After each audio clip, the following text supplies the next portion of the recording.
All right, everybody. So, I suppose we should probably get started with this. I wanted to get just a little bit of an early setup here.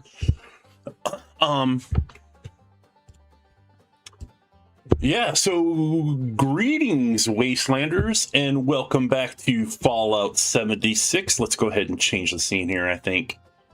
Here we are.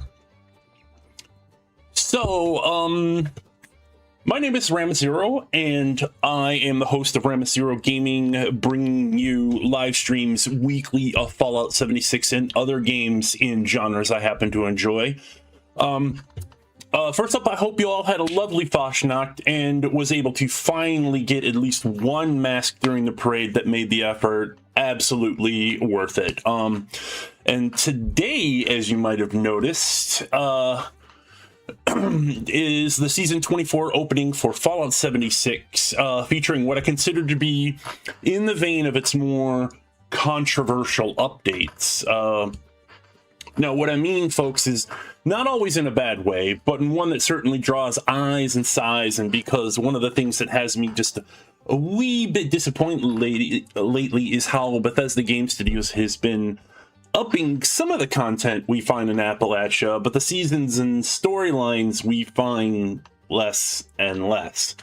There's not a lot of happy people about it, but I'm not here for the hate clicks. I just want to present things the way I see it, try to take a balanced approach to it.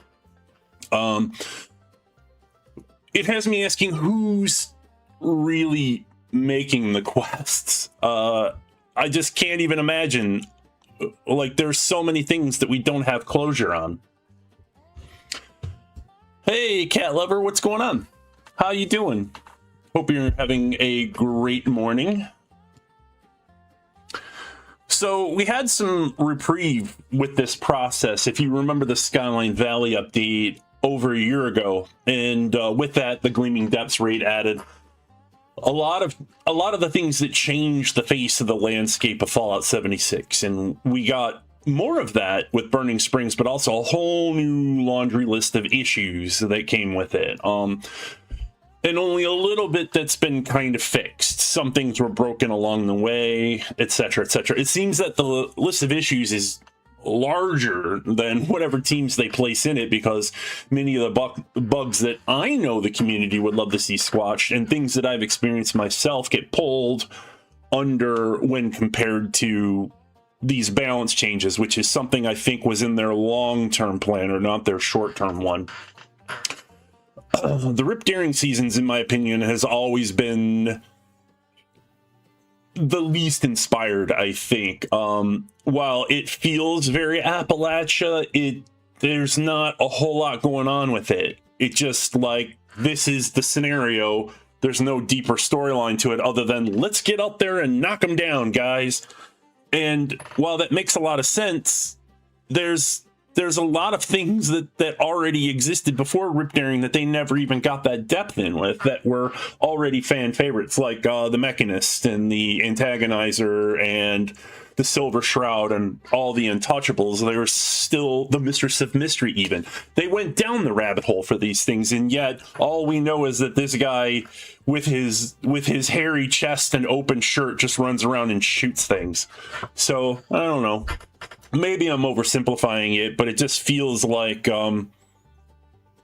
they really dropped the ball with an opportunity, or maybe they just ran out of time. But, like, things that I, as a content creator, would want to see, and the things I believe that a player would want to see from start to finish, or at least have a greater idea of the scope that they're looking to present.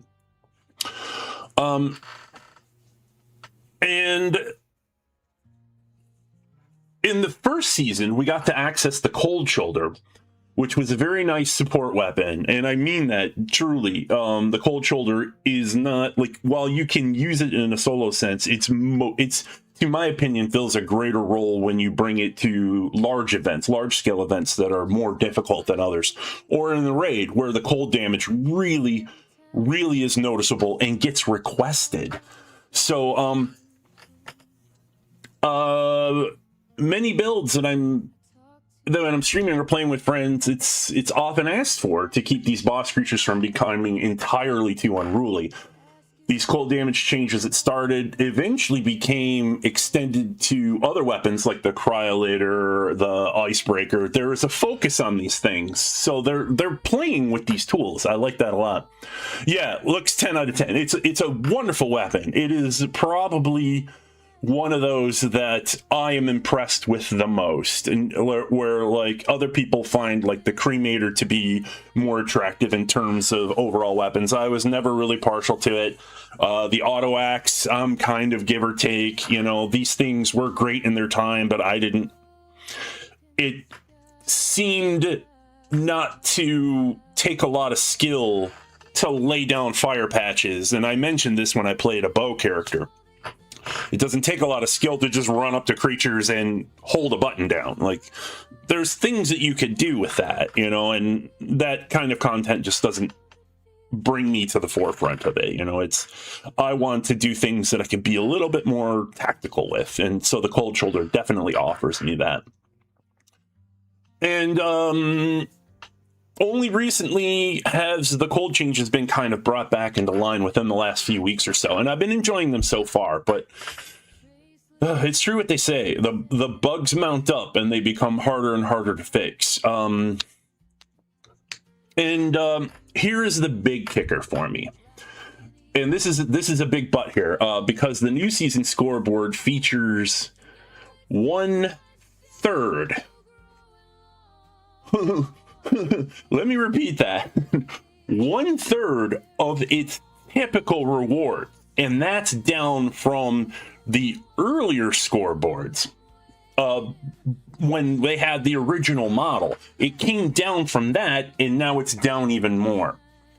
And this is while still not delivering the new update on the story in the Burning Springs, and a lot of things that we were hoping would make a comeback that never did. Like, there's still no caravans. What happened to that? Is that just in the limbo somewhere? Not hating on it. I would love to see it in its final form, like polished even. But the polishing, we're still waiting. We're still waiting for things from over a year ago, and that gets to be tedious. Like, in a long-term sense, you're only keeping the loyal people who are going to stay anyway. The attraction of the new players to the game seems to come from things external, like the show. And I don't know about most folks, but I'm very curious as to why this particular time that is so. Anybody usually says you need to trust the process, and to an extent, that is often true. But when Bethesda has a history of tripping over their own feet as often as they do, it makes me wonder what was so important that took the fight out of the rest of the content, you know, to get these things out, you know, confidently. Many creators, not just myself, are keeping their eyes open, and reasonably so, I think. While I don't suspect that the content load like this was light, it certainly has been slipping down the slope, as has been mentioned. So I'm wondering where the holes in the system are, like what could be brought up. And I've read and I've watched developer interviews with the way things have gone, and you know, there is a reasonable cause for concern.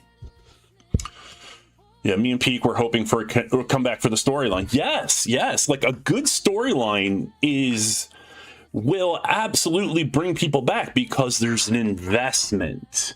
You know, there's an absolute investment in what your character is doing. You want to make it about the player, make it about the player. You know, that was what was promised. Like, this is your Appalachia, right?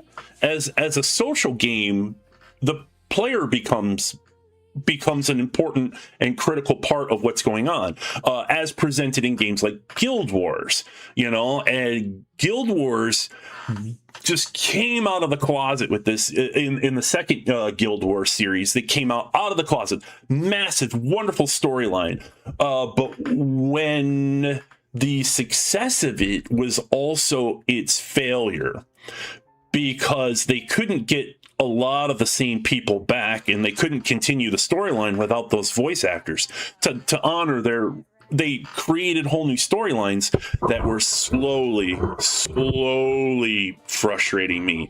The writing became worse. There wasn't a lot of meat for people who wanted heroism in a fantasy world. It just became a slippery slope of, I don't know, it just seemed like the mindsets were set very immature to me. You know, like petty bickering happened a lot in those storylines, and you saw some of that with Atlantic City for sure. And yeah, I don't mean to alarm anyone, but when less and less content is kept out of the main game and reserved for the Atom Shop reskins of existing items, that's not quest content, you know? So I feel like I need to raise my voice a little. Data miners have mentioned this in their own words, most notably Nuka Knights has spoken up about it with his concerns. And as a presenter of data, I can see why he would, you know, like clearly he's seeing the disparity in real time. I do like what I see in the calendar. This is not going to be, like I said, a balanced approach. This is going to be a balanced approach to this. And so, it looks like there will be a mini event somewhere in the calendar, which is cool. And the calendar, I gotta say, the calendar impresses me. On paper, there's a lot of things in there that I personally like for sure. And it seems a little bit thicker, and there will be new content in there. It's just like, it's all momentary back-end changes to existing things. It's a rework. And, they've been testing this for a while, but also with the PTS, it's only been going on for a couple months now. So I'm hoping that things are going to be in a state, again, where confidence matters. And if they're proud about what they're putting out, then I hope it's as good as they say it is. Hey, Surf, how you guys doing? Yeah, so my hope is that the changes are big enough and strong enough to keep attention, and not just a bait and switch that brings more bugs and reneged content. I'm looking at you, Gleaming Depths, with the weekly rewards that they pulled out of the challenge sections in regard to Gleaming Depths. I understand that could have been catastrophic for them, but like, come on now, they could have put something in its place, you know. Even a lesser reward would have been better than none. So, the idea is to move forward, I think. Not to take steps back and then 2 steps back again, right? So, I mean, that is how things are meant to work. There are smaller gaming companies right now with a fraction of the staff proving content updates for free games that have been running for almost a decade, you know. That all covered. I still am looking forward to more Fallout 76, and I'm still going to keep going with it. Not because I'm getting less, but because I'm accepting that Bethesda games are like the annoying little brother you still love despite how much he makes you frustrated, and that's the truth of it. Like, we can all relate. So that being said, we have a lot to cover in my notes today while we wait for maintenance to bring their hold up on their servers. And so we come to this here, and let's go ahead and bring this up, because I don't expect the servers to free up anytime soon. I really don't.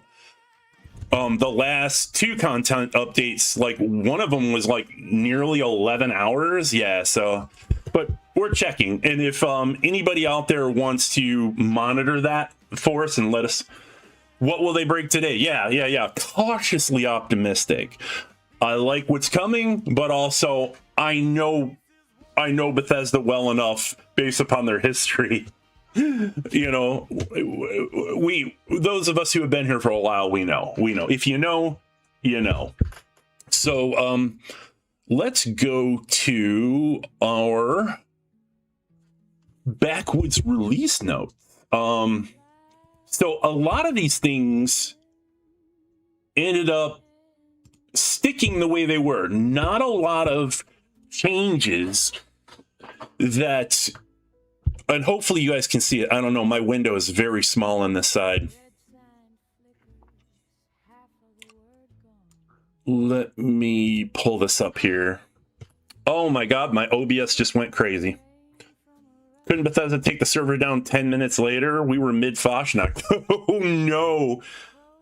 I didn't log in until right before I got the stream set up, so the fact that it happened mid-Fashnacht, that sucks. I want compensation week, yeah.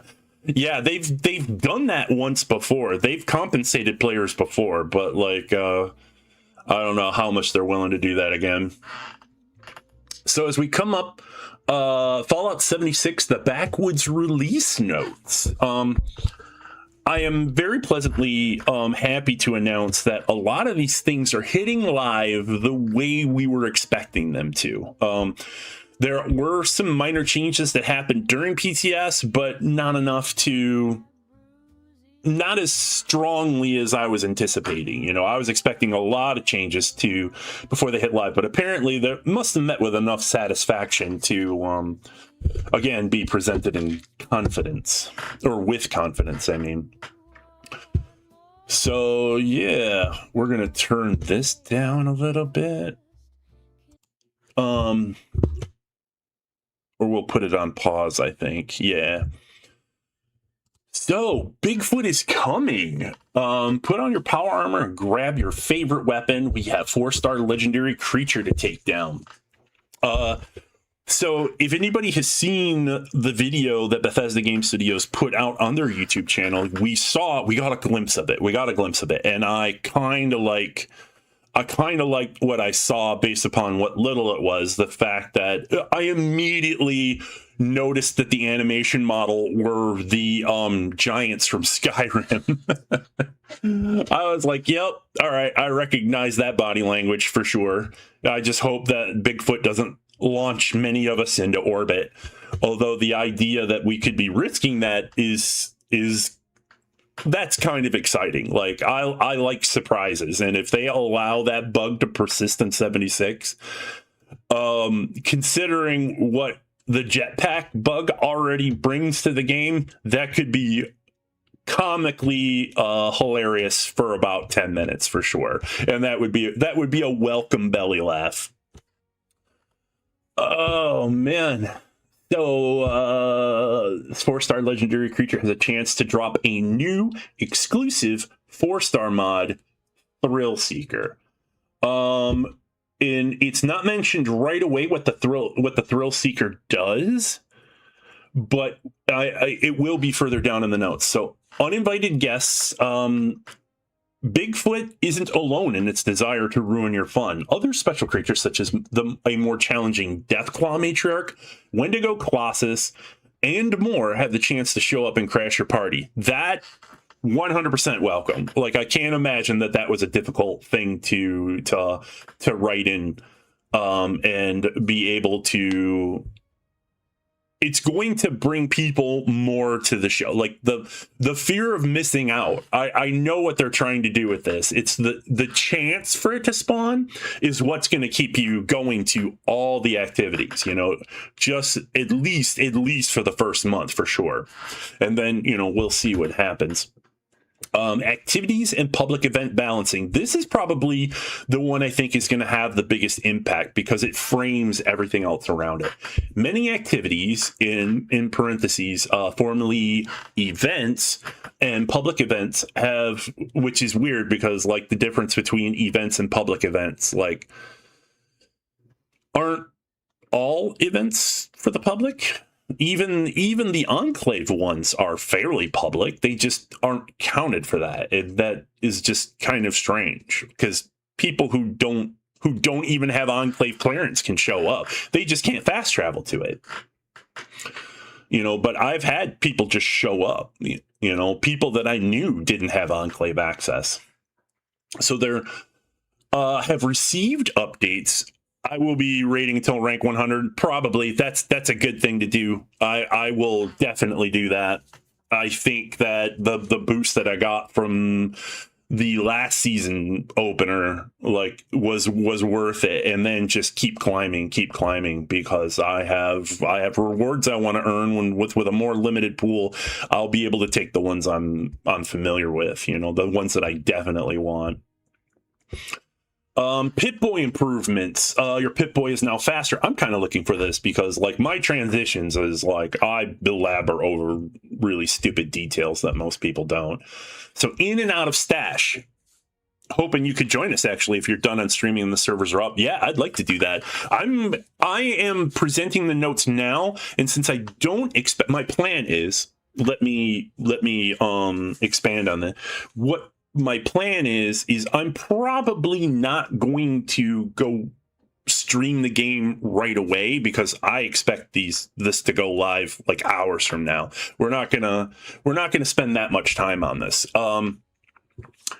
When I do log in, I'm going to go in and immediately start checking things out. And then later tonight, probably between 3 p.m., 4 p.m., 5 p.m. my time, when I'm a little bit more confident about what I'm bringing into the stream, that's when I'll turn the camera back on, I think. And if something changes, I'll let people know for sure. Yeah, but I definitely can because I want to see these changes too. I want to know what's up. Absolutely. And I would definitely like to stream some of those if we can also work it in throughout the day. But with the activities being every 20 minutes, there's going to be some misses, I think, of some of the Bigfoot events. And I don't know how people feel about that, but we'll see. We'll absolutely see. We'll fit things in, and then you guys can offer me even your interpretation of things as we go along. Armor balancing. Reduced armor weight in and out of stash. This is a big one for me because I am a hoarder, and I did the painful process of unhoarding so much crap out of 5 of my characters, my 5 main character accounts. And while they were hovering above 1,000 in my stash, getting it to 600, 700 in a comfortable level was, I said goodbye to a lot of things that I know that I could recraft very easily, like cold shoulders and icebreakers and stuff like that. Hey, what's up, Babylonia? Haha. Leave in any stat change as long as they'll add more or make things way less. Yeah, because as Surface pointed out to me, when I did clean out my stash, things kind of managed to stabilize a little bit. Like I was getting slightly faster load times, and that was worth something to me. So, you know, it was one of those things that was painful to go through, but I did it. You know, I gritted through the pain.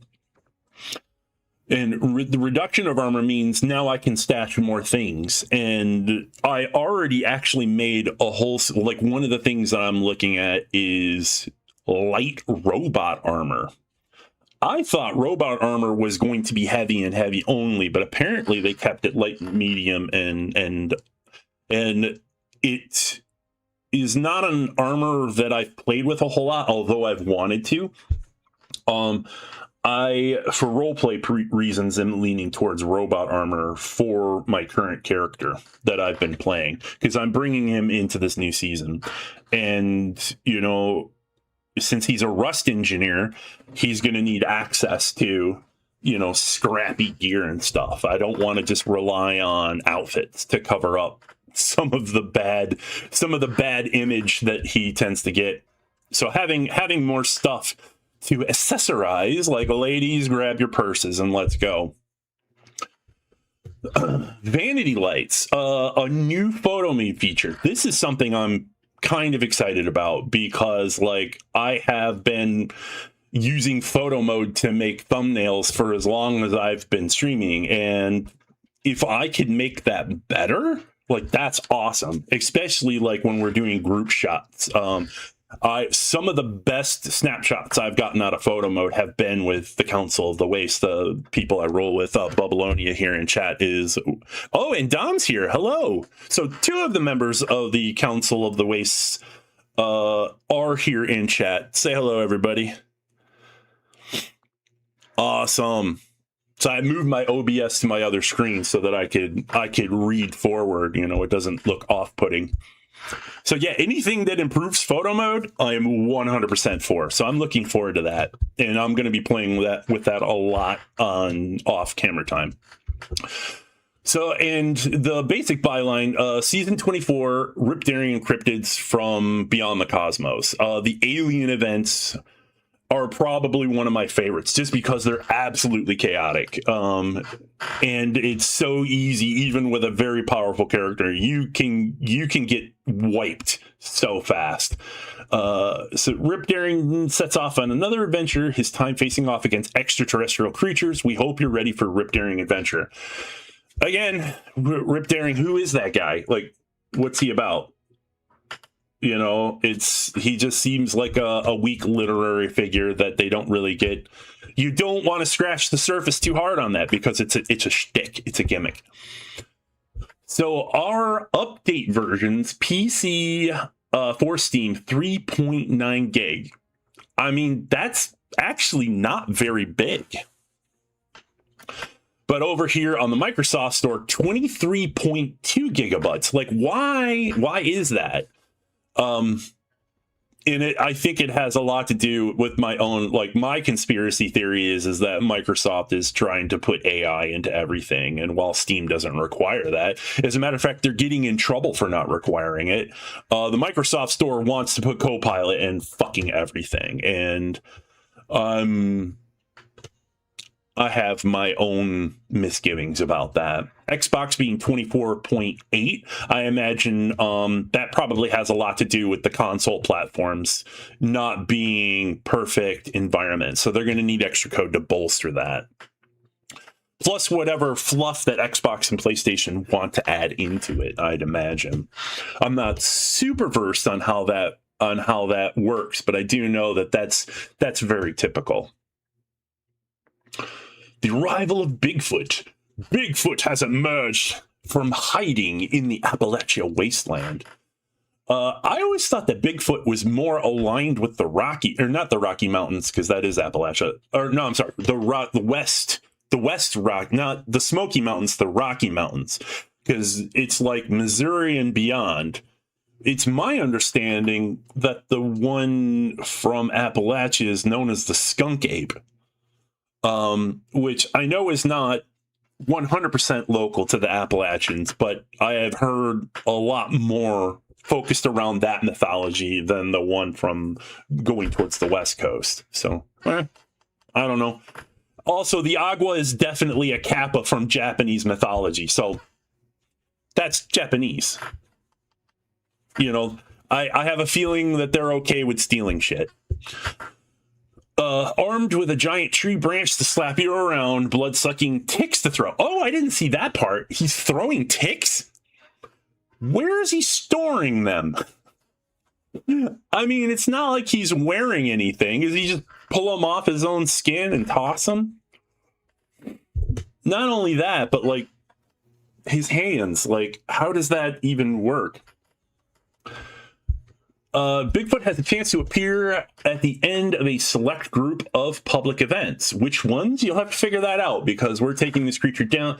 Because taking this creature down gives you a chance at earning a 4-star legendary item with a new 4-star mod Thrill Seeker on it. Again, that is, they're trying to cash in on the FOMO. You better show up to all of these events, because there's a chance your new presentation of a loot box is coming your way, folks. This is just how they managed to package it. To celebrate its arrival, we're holding a little event for this larger-than-life creature. We're calling it Bigfoot's Bash. After the first full week of the update, Bigfoot and the public events that spawn will have an interestingly high chance of appearing. Interestingly high.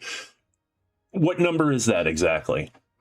After which it'll return to being its normal camera shy self. Yeah, you know, if you want to make the narrative that it's camera shy only sometimes, gosh, I just have a bad hair day. You know, whatever. We hope you're ready to take on this legendary cryptid. Do note, if it takes you too long to bring this creature down, it will return to the wild, so act fast before you Yeah. Be sure to catch it while you can, folks. Oh, man. I see this is just dripping with marketing, but you know it'll be fun. It'll be fun regardless. And with like all the high-powered people that I know, I'm pretty sure that whoever I'm bopping with is going to get gifted by a lot of the people who carry most of the server, and I'm looking forward to being on both sides of that coin. So, uninvited guests. Bigfoot isn't the only surprise that could be waiting for you at the end of a public event. Interdimensional species from Antares. Headcanon accepted. The more pulpy comic book it gets, the more I like it. Sorry, I gotta start over. Bigfoot isn't the only surprise that could be waiting for you at the end of a public event. The Wendigo Colossus or a Deathclaw Matriarch can appear at the end of the events like guided meditation and distinguished guests. Great, because these events needed more exciting bumps, I feel, for sure. They're not the only two that can crash your party, though. Make sure to participate in all public events to see who else will show up to give you more rewards. Well, they did kind of mention who some of those were, but if there's more that they're not telling us, that could be juicy. That could be very, very juicy. Rip Daring is back for another adventure, and it's time he's hunting extra-dimensional creatures. Yeah. You know, look at that. It's just open shirt. That, like, this is what it is. Also, like, how is this possible? If he's in space, what is this? Just the science does not add up here. With his shirt open, his belt buckled all high-waisted, like... Yeah. Like, how are they even breathing? At least this helmet looks like it's, you know, could be sealed properly. But like that, I don't even get this. I don't understand what this is. How is this even possible? But, you know, anybody who's ever watched science fiction films from the old black and white days in the 1950s, that actually wasn't uncommon. Was not uncommon to see stuff like that. Just practical effects were on a whole other level. Events have been renamed to activities. Yes, we know. We have rebranded the variety of smaller events, quests, as activities to better represent what we felt like they truly are. A quick activity to complete with a couple of friends or on your own. Public events will retain their name. Activities will now be shown in the featured activity list when opening a map alongside daily ops and public events. Note to self, we check maps when we first log in, making them much easier to find and join. Great, lovely. You know, having accessibility to events is what I would consider to be definitely worth waiting for. You know, and the fact that we can join them while they're going just from a click of a button, that's always been a really good feature, and I'm very happy we have that. Like, even people who are new to the game can figure that out pretty quickly. Public events have been given their own unique icon. I think I've seen the icons for those, but I can't really just, or maybe I haven't. No, I've seen like the bottle cap symbol on the map. So we have adjusted the min-max levels of enemies that spawn during all activities and public events to provide more of a challenge for higher level players while staying balanced for lower. Additionally, the difficulty levels have been removed. Augmenting with extra oxygen, but adapted to the pressure of the Zetanas in a pressure suit, and their bones are actually mom spaghetti. Okay, so I know people... One of my longest running friends that I've known, he's really good at creating off the cuff, just absolutely disturbing ideas like that. And yours makes a little more sense, because I'm pretty sure he would have gone off the deep end. He would have included a kung fu style and a supernova in somewhere and all that. Mom spaghetti. Oh man. But we will, Buddha accepts this new technology. So, adjusted the min-max levels of enemies. We've seen in the Burning Springs where, like, we now have other new levels, including, like, level 110. Curiously, I'm wondering if they're bringing that over to the rest of the game. Because in some spaces they do, but not overall. There are plenty of times I still run into level 60 trash mobs a lot of the time. So if they're willing to make these changes globally, but they're not specific, are they still the same ones? Or are they still trying to push the envelope? We shall see.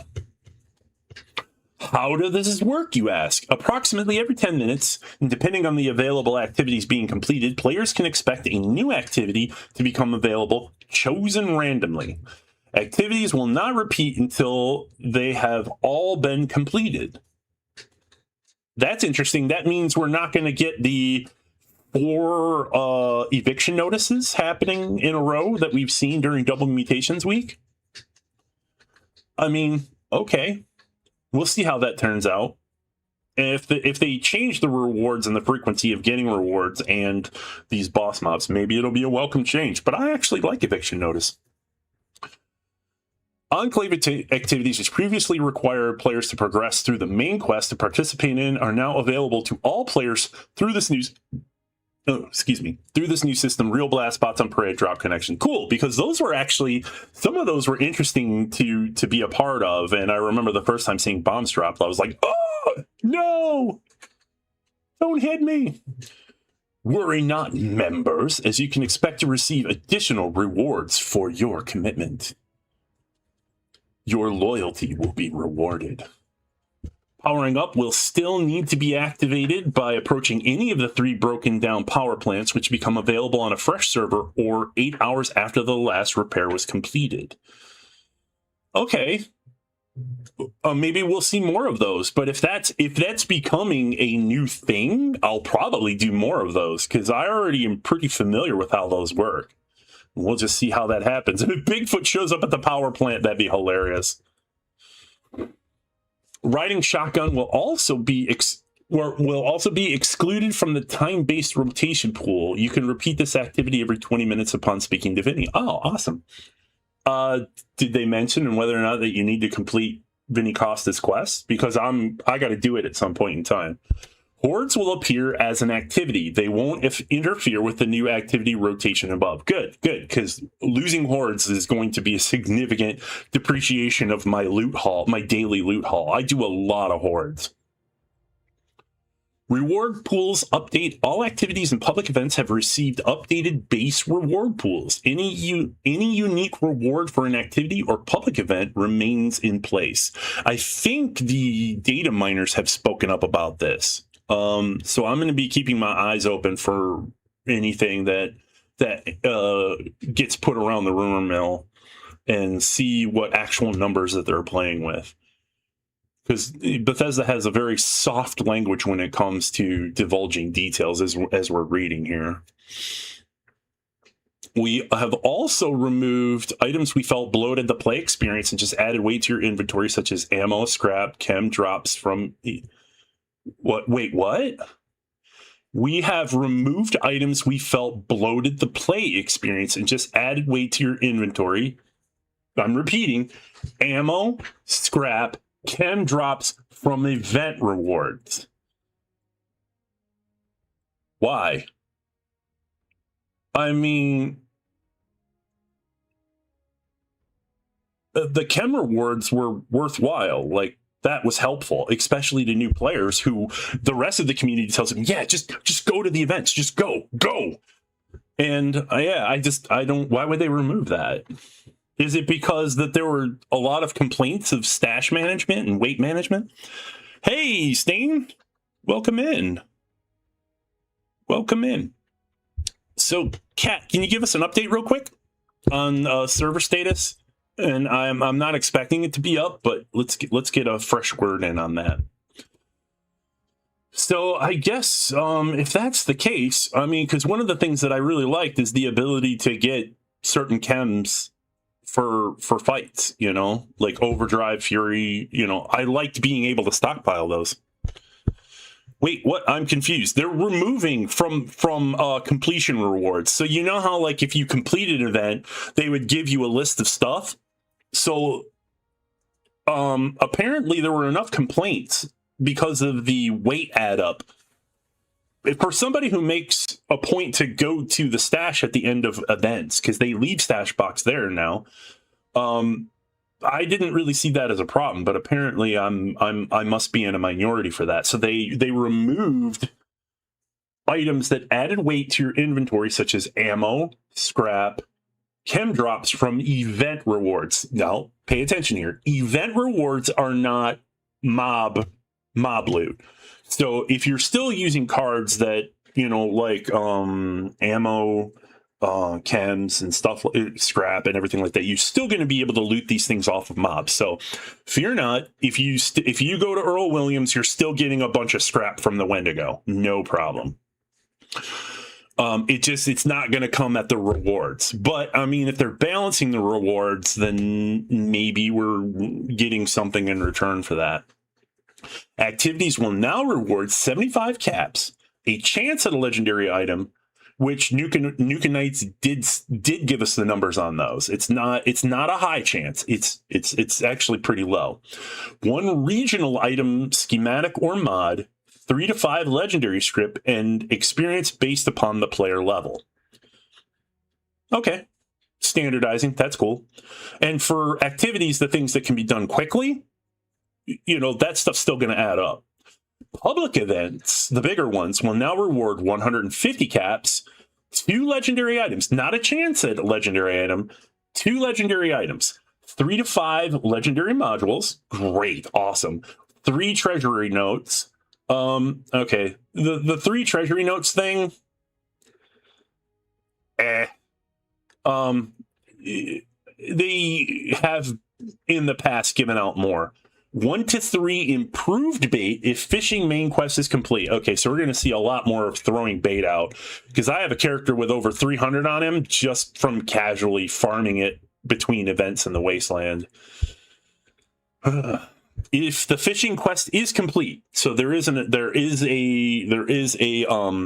exception to that rule. You need to complete the fishing main quest, which takes about less than 10 minutes, sometimes more around 5, I think.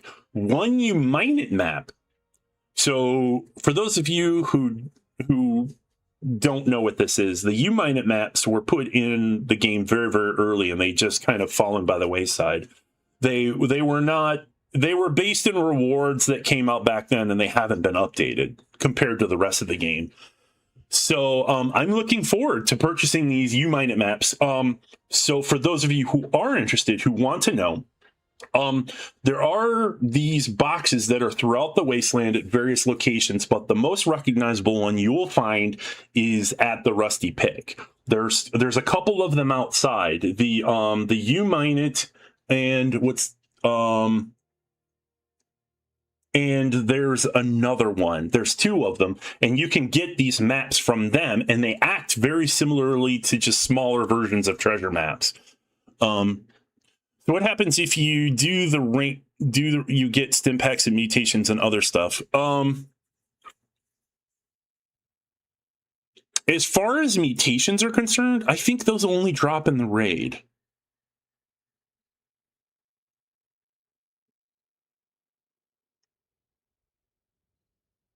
Yeah, I like the idea of getting stim packs as a reward. Like, that was useful to me. And also they're great merchant food. You know, if you're sitting on 800 of them, you know, I very rarely keep more than 50 stim packs on me. So of any kind.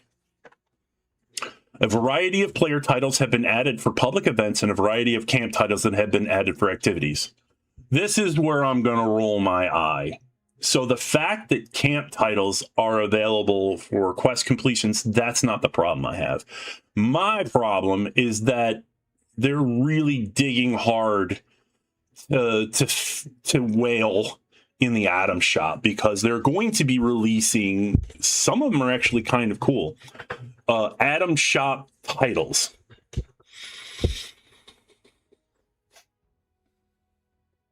Not cool, Bethesda. Not cool. Like, can you not do that? Like, I get that you're meant to be profitable, but titles for atoms? Like, that doesn't... Oh, it's up.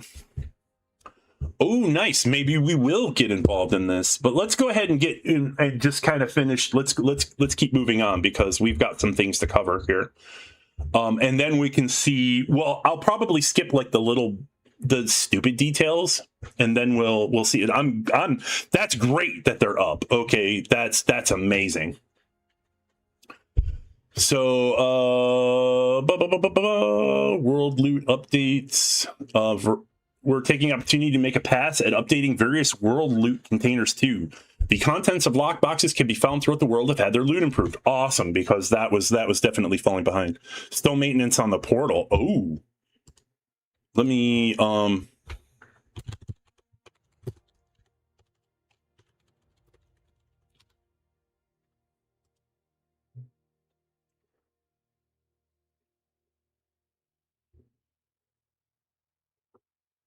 yeah, are you sure it's up?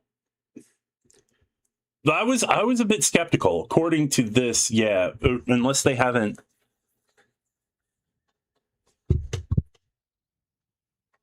You're not yanking my chain, are you, Surf?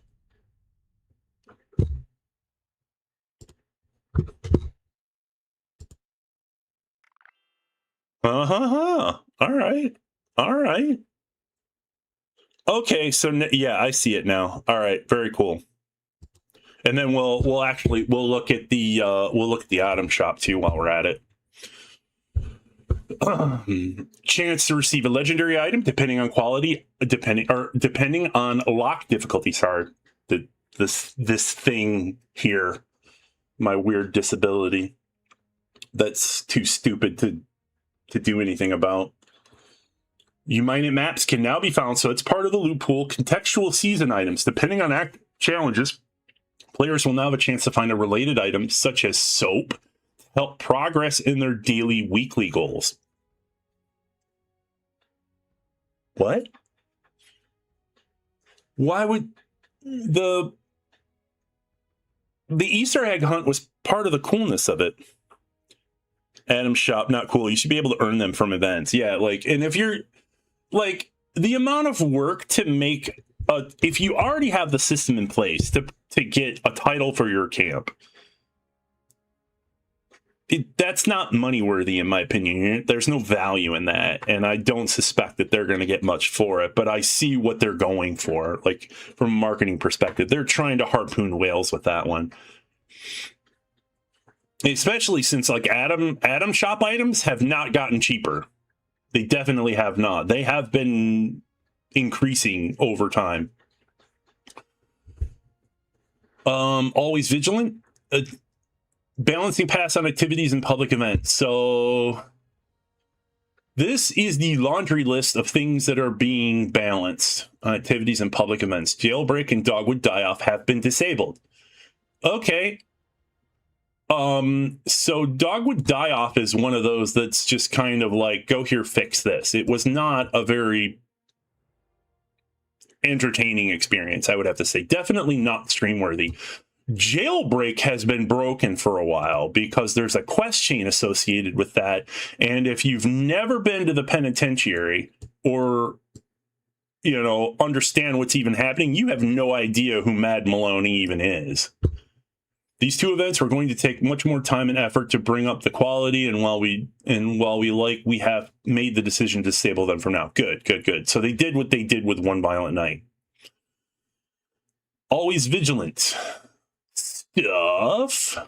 Improvements, changes, etc. We're going to find these things out in real time because we're going to go check these things out and see. I'll even do Death Blossoms and Nocturnal Fear for you guys if it comes up. Feed the people. So lots of good stuff in here. These things are going to be changed. We'll see how they feel though while we play. Wow, even Monster Mash. Manhunt, yeah, that's the big one. Grafton Dam has been adjusted to make this feel more like an infiltration. Mad Dog Malone's health and damage has been increased. Mad Dog Malone's guards will now spawn as legendary. Good. That means it's going to act sort of like a stationary horde. Hey, what's up, sweetie? One violent night. Awesome. Additional legendary enemies can spawn. The Night Stalker is now a guaranteed 3-star legendary enemy.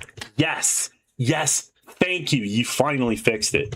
Increase the strength of the Night Stalker. Awesome. Because not only did I hate the fact that you could basically one-shoot it, if you had 3 people, it was dead before the 4th and 5th person even knew what was happening.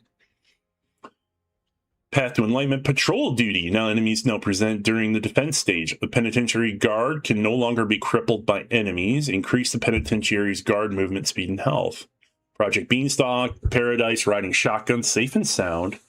So yeah, we're going to see all these as we go by. The Pip-Boy performance update. Thank you. Smoother navigation, memory efficiency, clearer tabs. Yeah, memory efficiency. So this is going to be the one that's going to affect me the most. Yeah, I like some of them. Jailbreak works on private servers. Where did you hear that? I mean, awesome. Awesome if true. Clear tabs. We will go into the Pip-Boy and see that right away. Recipe book. Find recipes and plans faster with the new recipe book in the notes tab. I kind of want to see how that works out. Because if it's just a big long list of things that you know and what you don't know, indexing that's going to be a nightmare. Scrollable text boxes. No more shrinking text. Large text boxes are able to be scrolled. Dedicated leads tab. Organize quest-related info more clearly onto a separate tab for leads. Okay. I guess we'll play with that at some point in time. Season visibility improvements, season flag notification, etc., etc. Reward visibility improvements, rotating reward previews integrated in the widget. So this all sounds like technical stuff and details. Vanity lights for photo mode. Yes. Awesome. And here's the armor update. So this is something like worth discussing here. We see all the Under Armor mods. It looks like we come with a standard one. You know, like, cool. That's awesome. +2 charisma, +2 endurance, +2 agility. Means this is how we survive socially, physically, and in combat. So that makes a lot of sense. Absolutely does. And then these increase with all these different ones, and here's how you get them through different events. I'm looking forward to unlocking those, but I've seen the drop rates on those, and I will have to say that they're not as high as you think. They're not as high as you think. They're going to be rare rewards, and I hate that they're removing all of it from our current armor loadouts. Casual style unlocked from Nuka boss events. Keep your eyes open for that. So it's just yeah, charisma, int, and luck for all of you social characters out there who survive on wit and guile. That's there for you. Civil engineer is going to have its own thing happening. And then we knew these were coming. All of the updated legendary mods and unique effects on pieces of armor that drop from quest lines, and they're going to be added to the loot pools for certain events. I think this is part of the regional rewards. And so a lot of these I'm looking forward to, particularly since I haven't done Mayor for a Day yet, where the large sledgehammer is going to drop. I'm looking forward to that. All rise. Significant or reduce the weight of all power armor and the base weight of power armor chassis. When they say significantly, it's not entirely true. Some of them have been significantly reduced. It's actually a fraction of what they were before. And the larger the suit, the more powerful the suit, or the more, upper tier it performs, the heavier it's going to be. And they reduce the weight of the armor significantly, the parts, but the parts still add to the original. So you're going to find a balance somewhere in all that. And it's one of the reasons why I got my Raider power armor already ready to go. I can't wait to see that, because a dedicated power armor character is going to vastly benefit from this change. Nuke zones will deal more radiation to those in power armor if they're not fully suited up. A full set of power armor and using Rad-X. So you do need Rad-X now. I've probably popped Rad-X twice in all of my Fallout 76 history, with the second one being a little more recent because of one of the headhunt bosses likes to blast people with radiation, and I found that really annoying. Rebalance radiation damage from the environment. Generally, the damage you take from environmental sources is now lower. Good, because I hated that swimming in spicy water could kill you in... Yeah, servers are back up. I am aware, but there are some things I definitely want to get through with this. And then we'll go ahead and we'll take a quick look. I'm probably going to stream a little later today. Yeah, probably around in about 3 or 4, maybe 5 hours at most. Because there's some things I definitely want to go in and see just for myself. Rebalance radiation damage from the environment. Now easier to leverage mods on regular armor alongside items like Rad-X to reduce incoming radiation damage. Okay, so yeah, Rad-X is becoming a much more active part of our sustain arsenal. Hazmat suits now have basic spread of resistance rather than just radiation damage.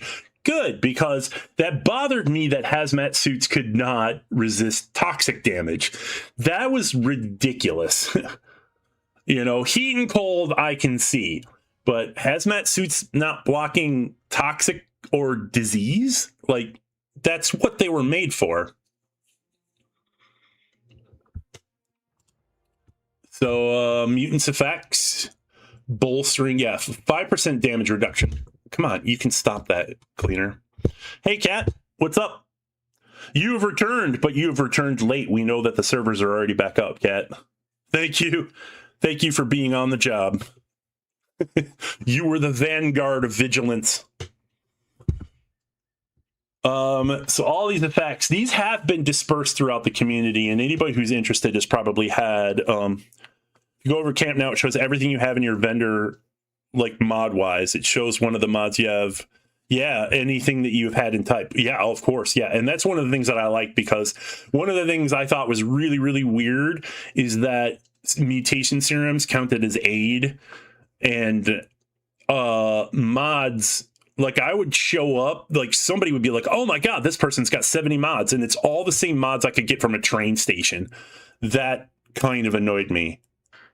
And I'm pretty sure somebody did that on purpose, to bring people over to their, and they're like, well, you're not getting legendary mods, but check out all the rest of this other crap I've got, including, you have been insulted for 40k caps. Come to my market.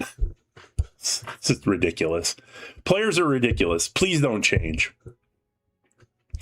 Mutants up to 5% damage reduction as you require more mutations. Now they don't really, yeah, damage reduction from mutants now scales as you gain more mutations, capping at 5%. That's probably per mod.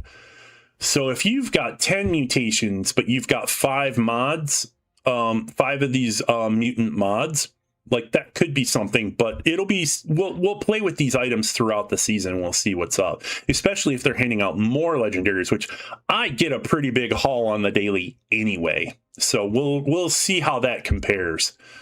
Bolstering up to 10% damage reduction when hit point is lower. Receiving 5% hit point provides the 10% damage reduction. So yeah, you gotta be at low level in order to get the full effect. Sure, that makes sense. Just like it did before. Vanguards, new effect up to 10% damage reduction based upon max health. So if you're doing a low health but max Vanguard build, that could be something. That means you're pushing higher. Yeah, like you are. Hey, what's up? Hey, Queen Foxy, gonna lurk here? Yeah, no problem. No problem. You're welcome to join us. Having 1,000 max health provides the 10% damage reduction. So if that's the case, we can get 50% damage reduction. Overall, Vanguards is going to become even more and more popular, I would think. But I could also see like a low health variant Oh, I guess what? Oh no, bolstering is meant to be the reverse of vanguards. I see.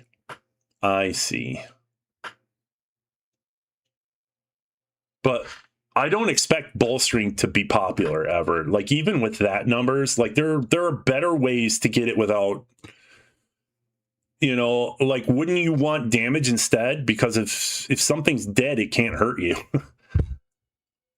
Increases max health by up to 40 per piece on overeaters. Aristocrats up to 10% damage reflection based upon or on caps held.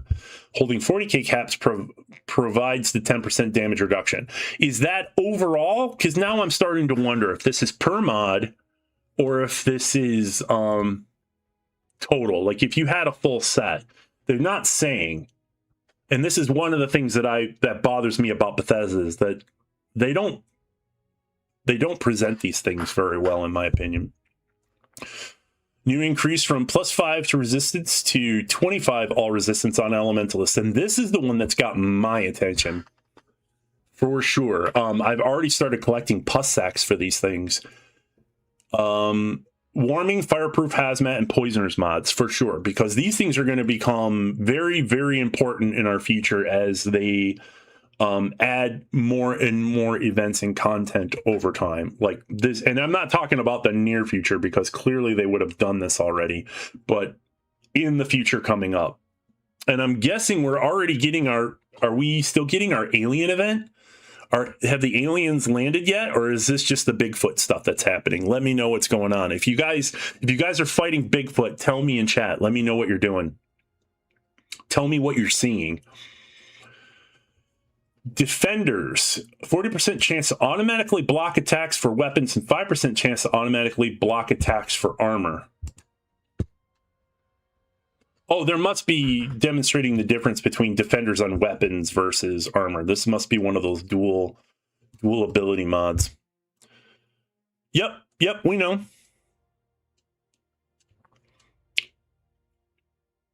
Cavalier's weapon mod renamed to blocker. Damage reduction from this effect explicitly applies to blocked damage now. Good, because like active blocking is something I don't see a whole lot of people do. Cavalier, new effect, 10% damage taken while sprinting. Reposting, this effect now specifically reflects block damage. Blocked, as in past tense. It also works with the new auto block effect. What is the new auto block effect? See, they don't explain these things. What is the new auto block? Like, that's what I want to know. Weightless 3-star mods have been reworked and renamed to heavyweight. And these are going to become more and more useful. I've actually added weightless to a lot of my heavy weapons so that I can store them. Because if you have weapon dealer on you, that weight comes back when you put it in your stash, and I hated that. That's one of the reasons why a lot of my stashes were so full up. I deleted a lot of heavy weapons because I'm not a huge heavy weapons fan. And now that I don't need heavy weapons 100% of the time in Gleaming Depths, that's fine. I kept the ones that I liked. Grants up to 10% reduced damage at 150% carry weight. So you gotta constantly be. This would probably stacks with Junk Shield. Like that would be pretty awesome. And Junk Shield is a very useful card. If you've got a spare one in your luck slot, consider putting it in there. All you need is like 100 scrap of a certain kind. I can tell you one thing, people are going to events more now. I've seen many more people at Beasts of Burden. Yeah. No, for sure. Absolutely.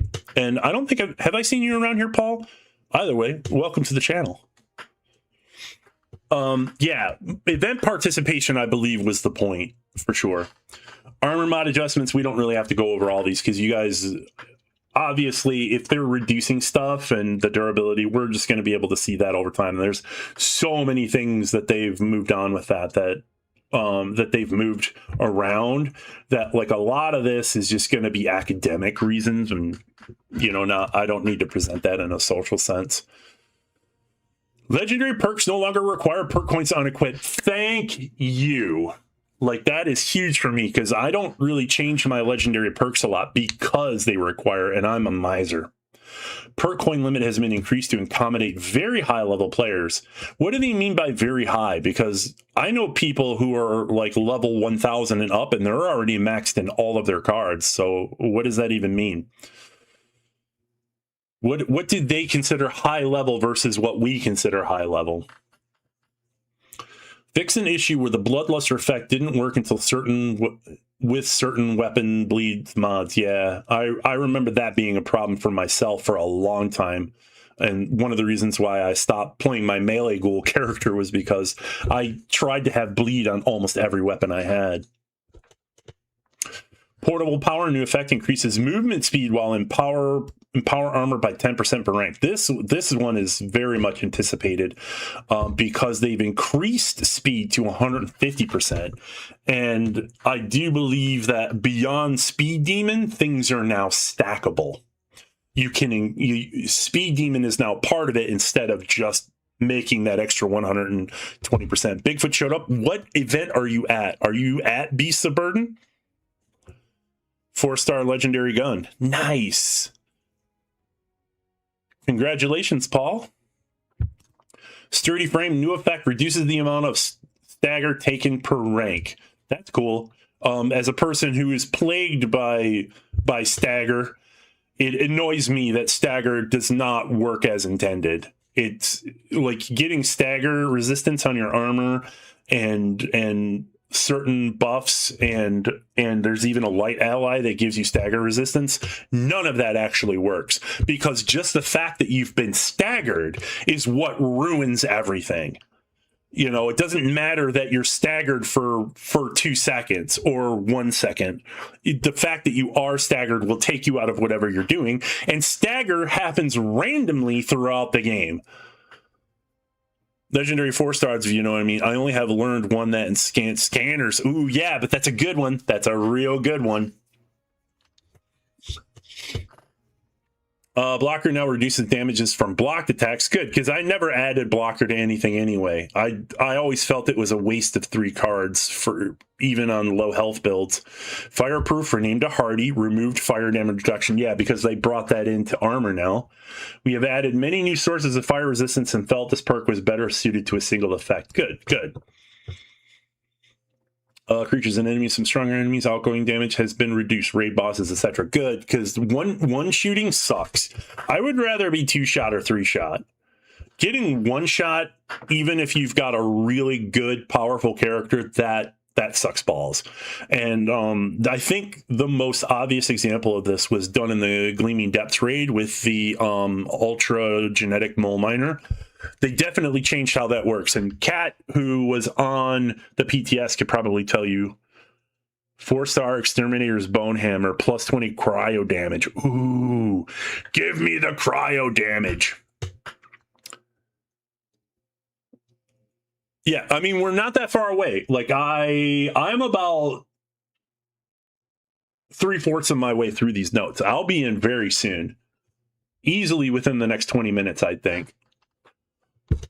All cursed weapons can be modified in legendary crafting now. Yeah. As a collector of cursed weapons, this affects me greatly. I have a cursed broadsider, which is not something that is listed in the wiki, and that's because I got it in a daily op. You can get cursed weapons in daily ops. Yeah. Oh, I love cursed weapons. Every single cursed weapon I have, the cursed shovel, probably one of my favorite melee weapons. Not because it's cursed. I mean, being that it's cursed is awesome, but I just clang, clang. Like, I love the noise it makes. Cursed mods now increased by 35%, up from 15%, and attack speed by 15, down from 20. This is awesome. The Elder's Mark, yeah, that's one of the good ones. Same thing with Holy Fire. Holy Fire's cursed. There's a cursed pickaxe. There's 2 different cursed pickaxes. There's the bloodied one that drops from Beast of Burden, and then there's the cursed one that drops from Earl Williams. And that's I love to nuke Earl Williams specifically for that. And the scrap that drops from the Wendigos is definitely worth farming. Added legendary effects to some unique weapons. This does not affect existing items. So crap. That means the ones I've already got. I do not have civil unrest. I do not have perfect storm yet, but I'd love to get my hands on it. I do have black diamond, so that sucks that it's not affecting the new ones. I guess I'm just going to have to get rid of it and keep farming. Bonus cryo damage. Remove the overheat mechanic from Gauss minigun. Yeah, we all knew that was coming because, of course, the Gauss minigun is amazing, and they nerf all the things that are amazing. This temporary removal of overheat mechanic as we plan to reevaluate it in a later update. Yeah. Same thing with caravans, huh? Reevaluate it does not mean re-implement it. Fix some of the inconsistencies with the stabilizer's 4-star legendary mod. It now provides weapon cone of fire, recoil, and stability by 40%. That's great. That means stabilizers works really good on, like, it might make me want to use a combat shotgun again, which was one of my favorite weapons from Fallout 3. Yep. Yeah, Elder's Mark is a very popular weapon for sure, and it's definitely worthy of the title of being a main workhorse weapon. Like, if you're ground pounding, that's the one to have. I also like the love tap for that reason. The submachine gun is actually a very nice weapon, and I've been a fan of the Tommy gun from Fallout 4. The spray and pray was probably one of my favorite legendaries you can get. Details on power armor camps and workshops, as we know things are coming for these, and newly created blueprints will now display requirements. The mole rat wind chime should now correctly snap to ceilings. Good, because that's one of the things that keeps me from doing build videos, is sometimes the snapping on camps is not working, and it's not consistently throughout everything. So the fact that they pointed out the mole rat wind chime, should now correctly snap to ceilings. Like, there are so many other things that do not correctly snap. I'm glad they've got the mole rat figured out, though. Snow globes now faces the right direction. Well, good. You know, if you could get some of the bottled heads to do that, that would be even better. Wooden kitchen tables should now make proper wood-like sounds when destroyed. Okay. Vulcan power armor now works as intended when players are underwater. I raise my eyebrow at this. What about Vulcan power armor broke if you were underwater? Slower with shooting. That's the one I'm looking forward to. I like the plasma caster. I believe that it holds the position of being the sniper rifle of the heavy weapon world. So I'm looking forward to that change. I'm probably going to build one when I log in today. Public events fixes. Good. Blue Ridge supplies are no longer available to loot before speaking with the caravan guard, preventing players from being unable to progress the activity. I know a lot of people who used to pre-run the supplies. Oh, man. I've never seen it actually break, though, from pre-running it. The Big Balloon, Moonshine Jamboree, Tunnel of Love, and Most Wanted. Active players can now listen in on another player's conversation with an NPC when it's relevant to the event. Couldn't we do that before? Or, okay. So I guess they're making it from private conversation to global, and then you get to choose. Active players. What does active player mean? Does that mean running around and doing things? Climbing trees? Shooting clay pigeons? What does that actually mean? Or does it mean not AFK players? Gameplay changes, don't really need that, but so there are grenade throwing arc correctly displays while holding a two-handed projectile weapon in first person. Items with the only bounty mods can now be scrapped. With only bounty mods? What does that even mean? There's so many things, Bethesda, that you could just explain, and you don't. The armored Deathclaw will no longer turn on the Beastmaster during gearing up when no other targets are nearby. See, I actually thought that was part of it. I knew it was not consistent, but the fact that the armored Deathclaw gacks the Beastmaster, I thought was hilarious. I've seen it only a couple of times happen. It is shite now. Is it? Does it not do as much damage?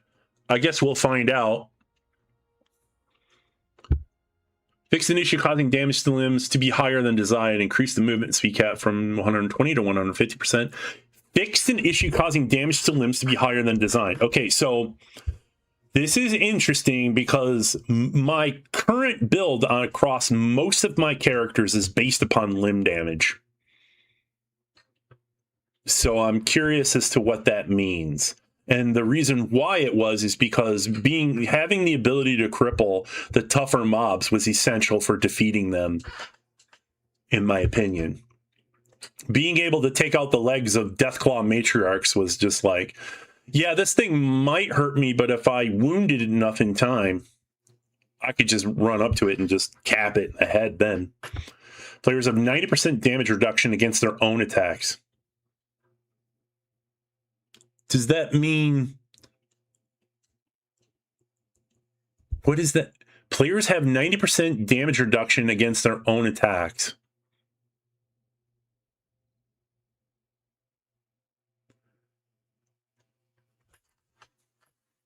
I have questions. The way this is worded, is there a way to self-harm in this game? Or is it players versus players now have their damage reduction against their own attacks? Because if they just added those two words, it would have made way more sense to me. There's context missing, and I hate that. I hate it. My brain cannot take the vagary. Shoot the ground with a Dom Pedro, you'll kill yourself instantly. Ah, okay. Good, because the Dom Pedro, like, I actually modded it so it wouldn't be explosive. No bloody characters are always blowing themselves up. Yeah, this is one of the reasons why, yeah, going into battle with a shotgun versus a reflective mod is a great way to kill yourself. Shooting a kabloom or a nuka launcher against the wall is a great way to kill yourself. So, no, I meant in the traditional sense, is self-harm in the traditional sense. Like, is it possible that you could just put a gun to your own head? You know, so that's cool. And I like that because that also means I'm free to use mines more. I'm super curious about mines. I've been slowly adding them into my repertoire for a little while now, especially since there are damage types with them. Cryo mines, nuka mines, stuff like that, plasma mines. All of those things are interesting to me because they might... I love having dirty tricks available to me. So thank you for letting me know, because I had questions. Players have 90% damage to their own attacks. Yeah. The only time I've never exploded myself was when I threw a pumpkin grenade against a wall and it landed at my feet while I was a ghoul. I wanted to test and see if the radiation from the pumpkin grenade actually healed me. And it did damage, but not as much as I thought it would. Rad-X, okay, so this is in line with some of the other radiation changes. And Med-X damage. I almost never used Med-X unless I was in the raid. And I hated the choice of using Med-X as a low-level player versus like Fury or Overdrive as a high-level player. I hated making that decision. I was like, do I want to survive or do I want to do damage?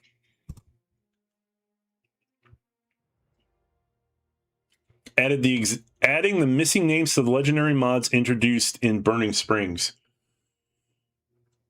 Okay. Is that like the prefix and stuff, like the prefixes of legendaries? Fix some inconsistencies with the stabilizer's 4-star legendary mod and now improves weapon conifier. Okay, they mentioned that. The harpoon's gun barb now works as a base bleed effect rather than removing it. No, why? Why? The issue is also noticed that the following weapons that have a base bleed mod that adds bleed to this change applies to them too. Ski sword, revolutionary sword, Chinese officer sword, machete, shish kebab, and the headhunter scythe. So they basically gave a bleed effect standardized. I wonder if that means the numbers have changed too, because there were definitely weapons that I favored for bleed damage. Especially in combination with limb damage, because like you can hit something in the legs, walk away, let it take a little bit of damage. And if it's a high level creature, you can bleed it out that way. Just like the way I would fight in 7 Days to Die. If anybody has seen me fight in 7 Days to Die, like you'll know I'll move in, smack them once, and then back away and let the bleed damage happen. When I used knives, it was very good for that. But yeah, with the knives, I noticed the knives are not mentioned on this list. So that's cool. But I have a character that actually uses a revolutionary sword. And the shish kebab is also the Blue Ridge branding iron. The wandering vendor can actually get an extra 1,400 caps from him. It's all pulled together with the rest of the vendors now. Really? No, because I liked that little bug. Is that because... Did you find him already? Paul, you were super informative. Please stick around. I like having you here. I did not... If that was... I thought that was intentional. Wandering doctors, you call him before, can get 400 caps from the regular vendors, and this doctor is separate. No, I just went up to him and I don't get extra caps. Oh, that's balls. I always caught a little extra giggle when I found him in the wasteland because it felt like I found the Christmas tree.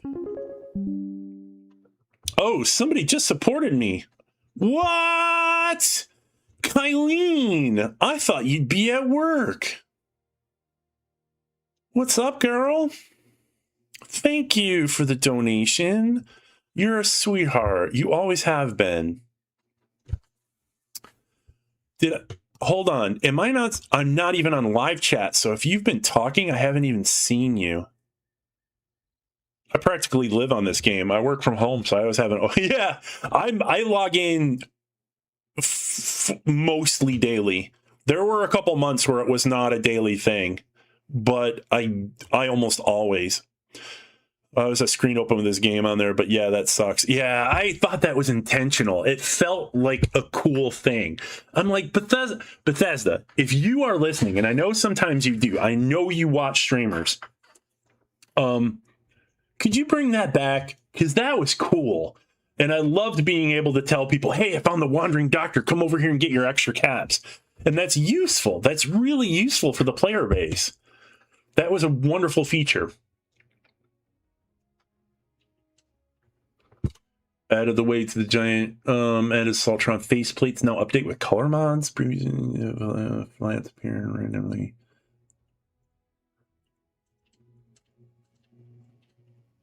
Fixed an issue where the player could unintentionally get inside of a pipe.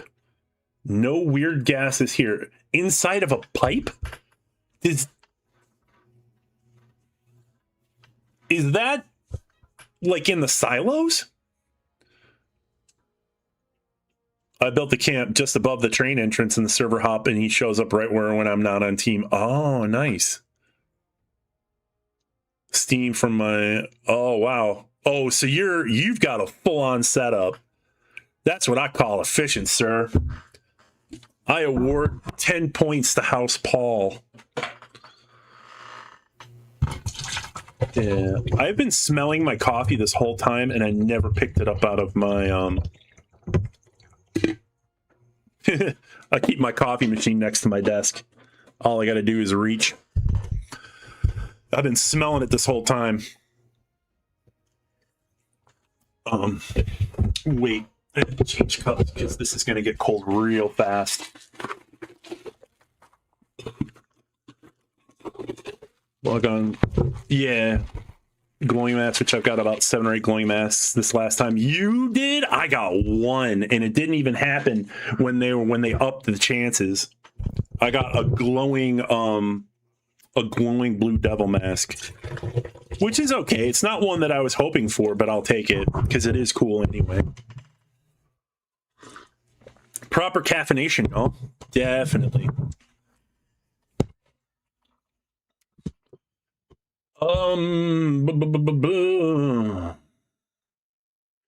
Fix an issue where in-world items were disappearing when looking through the junk fence in Super Duper Mart.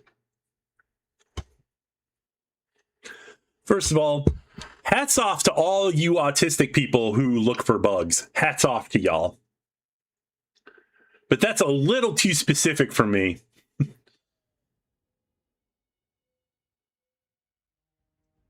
Quests, weapons, workbench. The Black Powder's rifle, large bayonet. They're talking about me here because I love Black Powder weapons. Can now be learned by scrapping the Black Powder weapon. Hooray! Okay, that's great because it used to be that you had to find the bayonet, attach it, and then scrap the gun for a chance at getting the bayonet mod.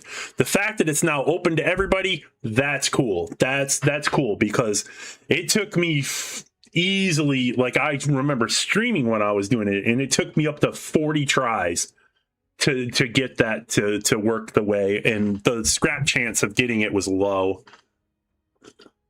It was like below 17%. And I have terrible luck. I have terrible personal luck. Fancy single action revolver and fancy pump action skins now display correctly. What? Do they display correctly on the weapon? Because I never had that problem. Or does that mean when they're in a display? Ferrules should now only be applied to melee weapons. Okay. Light machine prime gun receiver can no longer be sold to vendors. Short handmade rifles now the correct option for default appearance. Okay. Sniper's mod should no longer be disabled for any hostile creature close to you. Sniper's mod should no longer be disabled. Oh, okay. So that would explain why my choo-choo rifle was not doing very good damage. Because I got the sniper rifle on, or the sniper mod on my choo-choo rifle, and I did not see a significant damage increase unless I was past a certain distance. And the distance was longer than I would have expected. And I still had a 95% chance to hit. The Fat Men's MIRV will now correctly create a main detonation and 5 child detonations. What? Is that how that terminology is used?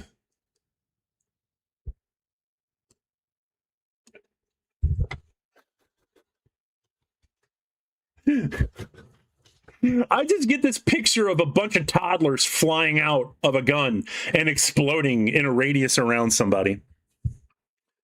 Better chance of server hopping every time an event goes on. I might do like 2 or 3 events on the server and then jump servers. Yeah, Surf does that. I know that for a fact. Yeah, I've seen Surf. I've watched him and oh wait, hold on. Death Tambo now correctly counts as a bladed weapon when completed bladed challenges. Good, because I hated that. I hated that it count like it should count as bladed and unarmed, in my opinion. Arrange the armors in light, sturdy, and heavy categories. Okay, so that was already in contention. They changed that last year, I believe. And it's only just now hitting workbenches. I wonder if they mean they rearranged it. To say arranged or rearranged implies 2 different contexts. So I guess we'll have a look. UI changes. Visual changes, known issues. Missing French voiceover. Due to production difficulties, voiceover support for Burning Springs update is not available in French. For the best experience, we recommend enabling subtitles in the game. We look forward to bringing back French voiceover as soon as possible and appreciate your understanding. Okay, so I think what this may relate to is the fact that the announcers for Burning Springs, particularly Willow, I'm very fond of Willow as an announcer because she makes me feel great when I go to Gearing Up and all these other events. I went from 52 to 59 instantly joining a team, and that's with no buffs at all. Does that mean you no longer have to wait for it? Because that's interesting. And also, what are you taking into account? Is it just the team bonus? Or does that also take in, or do you use mutations? And are you using the team mutation perk cards? because that may make a difference. And it also may be that you're probably playing with a percentage that is no longer in question. Like, it could be this number, but it's actually this number, but for reasons we round it down low, and you may get an extra number. Wait, unless it goes higher when your bonuses get added. Yeah, it's possible. You could have been playing with a half a point somewhere, and now it rounds up. Could be. Could be. That's cool. That's a whole 7 points of intelligence. That's great. Especially if you're a energy weapon user. Hit boy, known issues. Ah, screw it. We're done here, folks. Let's go ahead and log in. Yeah, there we go. Now it's Streamception. Ha ha ha. Daily's done. Raid time. So yeah, let's we're gonna kill this, and I gotta do it in OBS. We're gonna drop the window capture here. And let's log in, and we're gonna see some scoreboard.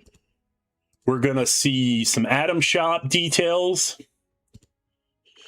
And then I'm going to check the Pit Boy.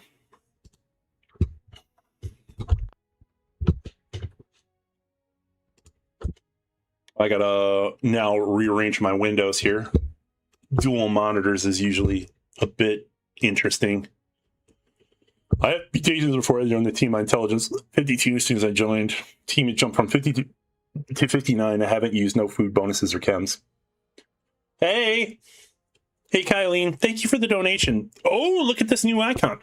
That was part of the notes here. Instantly going to claim this. And I should probably use my bonus. I don't care about the bomber mod. This spacesuit, that to me isn't really anything. But we'll do the superb bait.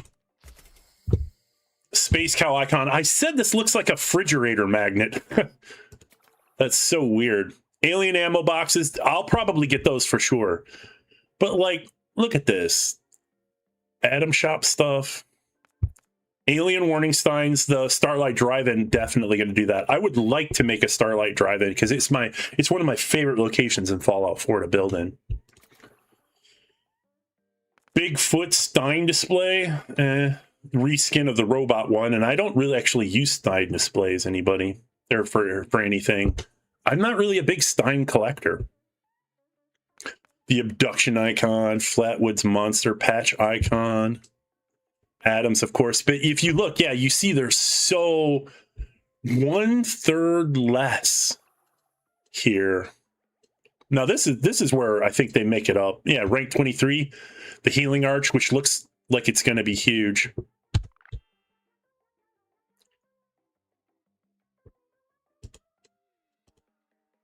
Oh yeah, that's massive. It's actually bigger than I think. If that makes up for the rad shower, if that takes the same spot as the rad shower, that would be interesting. And that's huge. I want smaller camp items, please. Or better yet, one that I can snap to a doorway. Fur carpets. The carpets, oh my God. I remember rolling my eyes so hard they fell out of my head when I saw that. All the different carpets. It's just like, they're not even patterned. It's just ugly brown mohair. And the other ones are just ugly colors. Like maybe if they could get some like Art Deco checkered patterns or a houndstooth rug or something like that, that would be interesting. But yeah, less around. It's 33%. That's 1/3 chopped right off. The alien display is something I'm looking forward to. I want to see how this works because I want to be able to explain. To display junk too, not on a checkerboard and then sync it. Like I want like some cool floaty effects. We'll see how that works. And then the NCR Ranger stuff, like I'm glad this is available to people who are the fanboys of the NCR. Fanboys and fangirls of the NCR definitely would like this. It's just not for me. And the timeline doesn't work in my head, so but more power to people, you know. The faux raptor, I'm still trying to figure out what this is about. Your eyes aren't playing tricks on you. It's a faux raptor. Yes, this is an eye examine device. And what does it do? Or is it just something you sit in? Does this give you a buff? From 62 probably, and go to 63 when the fourth bonus kicks in. Awesome. The curio cabinet's nice. I like that. And I like the style of woodworking too. This will match a whole bunch of other things. My max in joining a team and getting all the bonuses. Hell yeah, I haven't even used the buffs yet. Oh yeah, you could push it. Do you have int slotted on your armor? Photo mode logo. Why is this photo mode on page 63? Why? And the framed house kit? I'm probably going to get this, but not because, like, yeah, 50, it's cheaper than the other ones. Not because I want the wooden parts, but because I like the roofs. I like the mylar over the roof.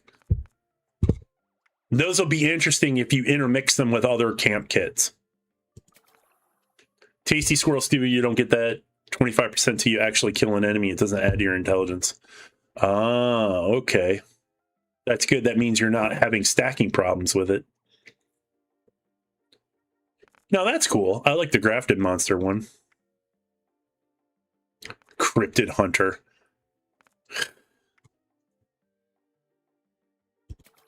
The Abduction Stein. The space glasses. Like, these are cool as a gag, but why?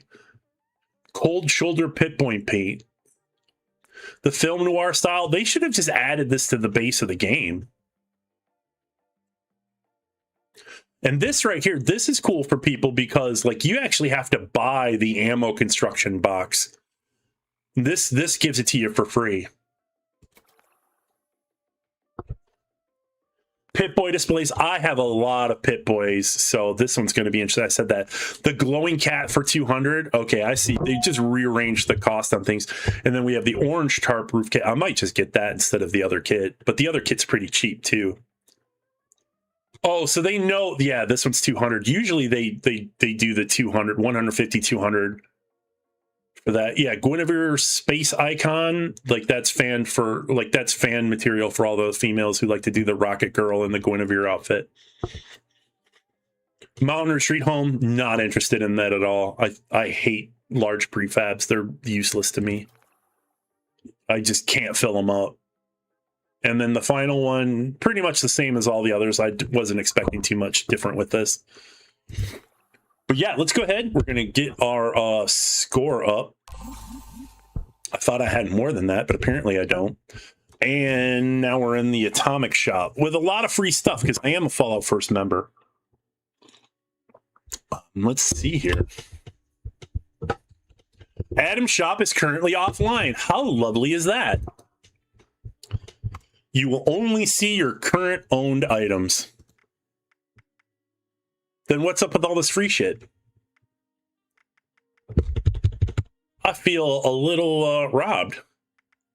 Clay axolotl? Okay. That looks like a plushie. Why does it say clay? Is it like a little ceramic thing or something? The big bow. Ta-da! Oh, I can see people with egos getting really fun with that one. Show that you can dig it with the dig it emote. I dig it. I shiggy diggy.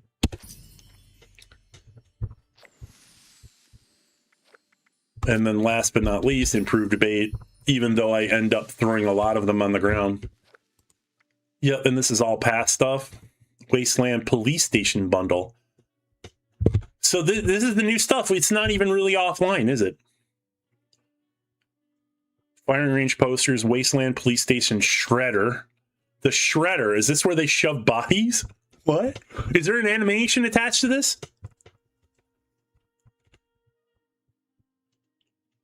Police paint for the combat shotgun?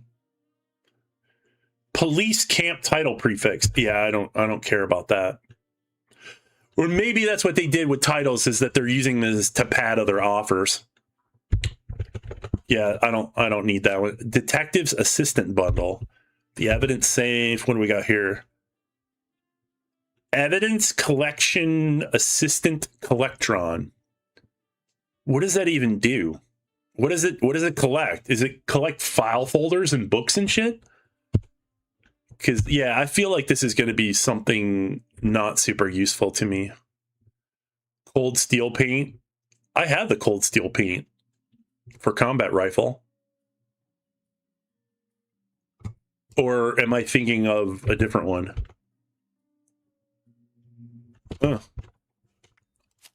Pioneer Scouts. Yeah, I passed up on a lot of this.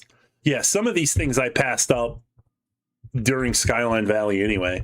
I got most of these, though. Yeah, the Pioneer Scouts inner tube chair. That's because I thought this was ridiculous. I didn't need it. And then these are all the individuals. The evidence locker stash box. Now that looks kind of cool. So here's the cold steel. Ah, okay, that's cool. Also vaguely resembles the Free State colors. So that might be fun, even though my Free State character doesn't use modern technology. All right. Well, that's all cool, well and good. Let's go see what we're in. We're going to check out the Pip-Boy UI, which I imagine a lot of you who've already logged in have already done. And then we're going to do a couple events, and I have not fed myself today. I am getting hungry, and I could use a shower. So once we see a couple things, we're going to poke around. I will call it for now, and then we'll come back later for a full stream. And if you guys want to stay in the loop with that, Paul, I'm looking at you. If you this was your first time here today, yeah, go ahead and hit that sub button because I'll be back later for sure. And I'm also streaming tomorrow. I'm going to find a new game since the Midnight Walk. I've completed the Midnight Walk, and oh man, I still have so many feelings about that game. I was actually telling my friends about it in real life. I was just like, I'm not going to spoil it for you, but I'm going to tell you the end credits will have you in tears for sure. And my ex was like, my friend died. She was like, oh yeah. Like, thanks for the strong recommendation. I definitely want to check it out now, because I was telling her about it. I was like, no, you need to get this game. So we're going to figure out tomorrow. Yeah, no, that'd be great. Yeah, you can see me in game. Go ahead and add me as a friend too. And then, yeah, we can bop around together. Thursday, we will be doing, I have let everybody else in the podcast group know, Dom Foxhill and Babylonia, Raven Swift, and the others, that Council of the Waste community in Fallout 76 will be back this Thursday for sure. So keep your eyes open for that. Me and the podcast crew are definitely going to be riding tall throughout the wasteland on that day for sure. And those are probably some of my favorite streams, I think, so far have been the Council of the Waste when we ride out together like that. For who can show up.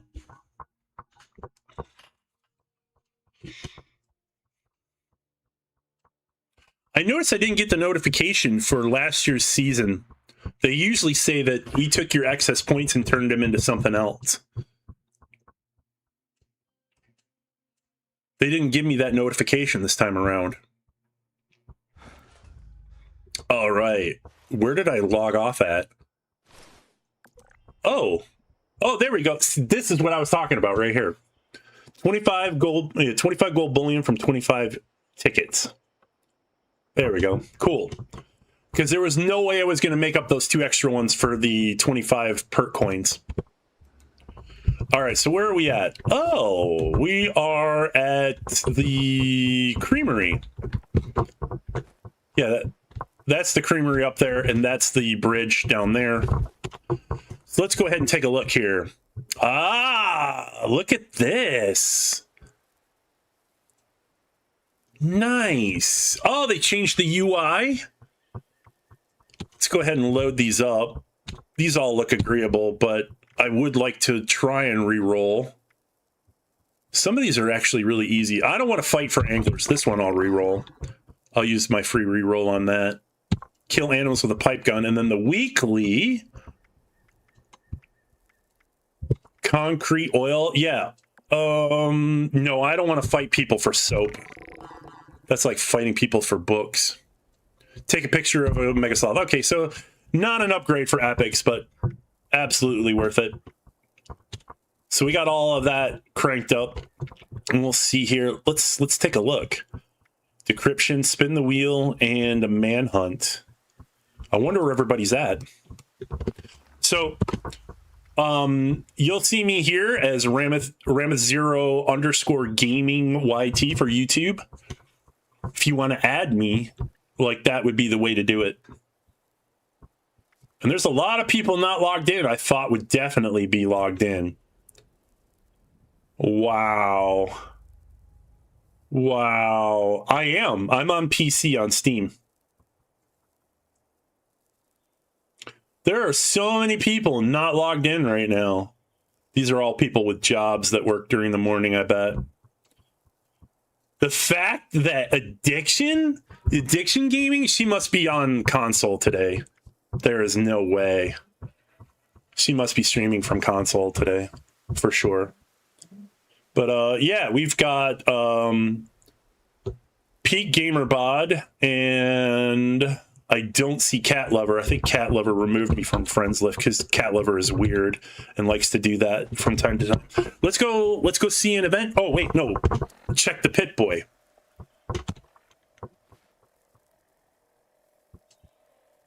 They did not remove the drunken eyeball effect from it yet.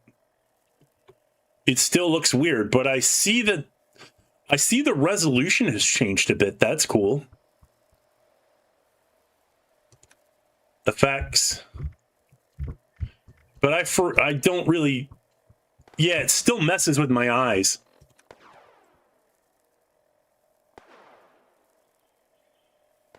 On my Xbox, I almost got like 2,900 hours on this character. Yeah, I'm floating near the 4K mark myself. And we can drop that. I was doing the what effect was that? Yeah, what was that? Is that a shade effect? Because I've got shadows turned down way down. Well, on PC and Xbox. Yeah, we were talking about that last night in Discord chat. Oh, I've got the wrong weapon equipped for that. All right. Oh, no, I don't. Okay, so that's not going to happen. There's no way I'm going to be able to take them out with a cryolator. Unless I get real close.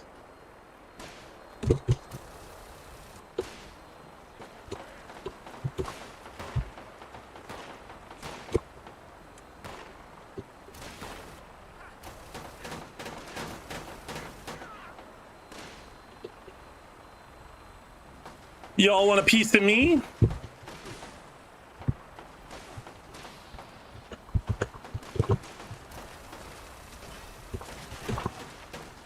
Huh.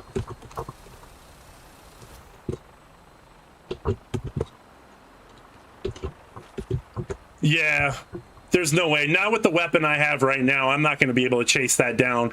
The moment that takes off, I'm doomed. Yeah, not near this cliff. That's not going to happen. All right, that's fine. I can always get one later.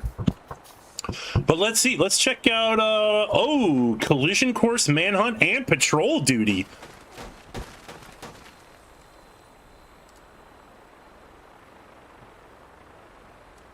Let's go collision course. Let's see how that plays. I wonder if it's still considered a minor event. Downloading the game on my handheld and having all my... Yeah. So if it's cross-platform, like, they could open so many doors with it, but I'm pretty sure the reason why it's not happening has a lot to do with PlayStation itself. Like, I'm pretty sure Xbox could come underneath a fold, but we were talking about that last night for sure. So one of the consoles is very resistant to that because they want Microsoft and Bethesda to comply with something. And I forget what specifically was named. Yeah, it's just that they're being they're being dodgy about something, I think. And that bothers me that some of the consoles think that they're better than everyone else. It bothers me that PC players think that they're better than everyone else. But I think that if you really want a community to go cross-platform, like look to games like Destiny for that does have cross-platform. Destiny 2 was cross-platform, and I loved playing with console players when I played that game.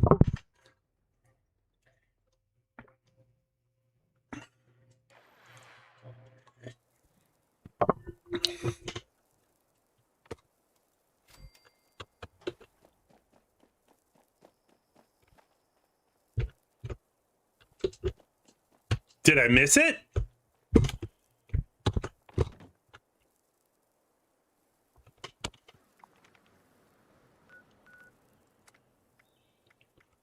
Okay.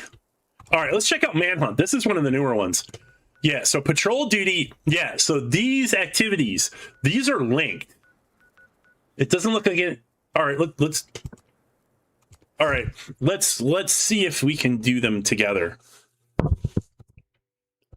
Because there's one where he breaks out of the penitentiary, and then the Mr. Handy's the marshals come find you, thinking that you're part of his gang, and then you do manhunt at the dam, and then you got to put him back in.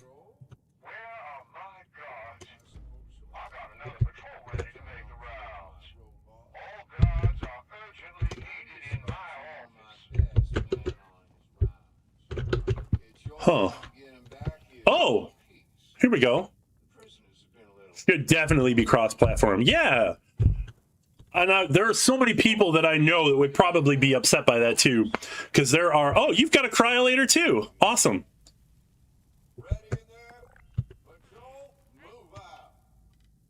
Uh-huh. Escort the guard patrol. Here we go. I don't really do this one very often.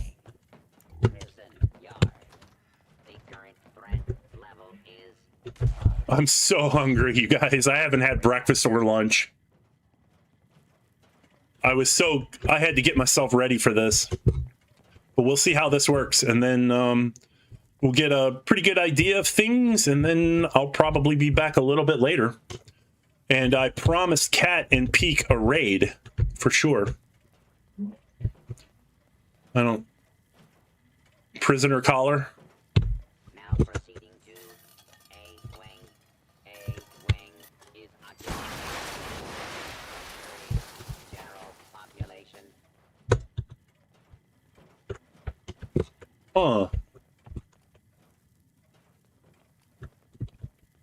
He's still slow as ever.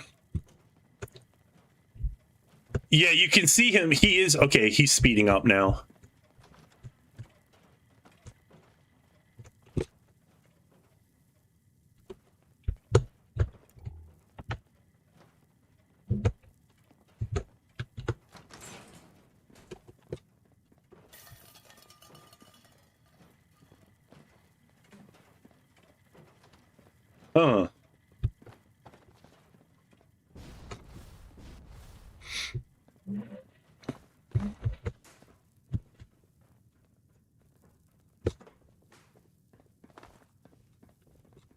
I expected to see more ghouls.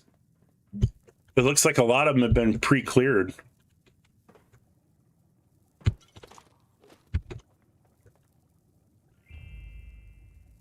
Oh, there it is. Man, one of the things I love about the cryolator, like the amount of cryo cells you get is just, it's very steep and it's great. There we go. Go on, let's go.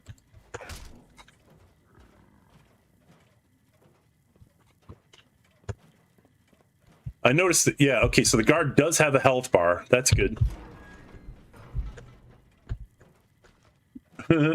Teddy bears in the wasteland.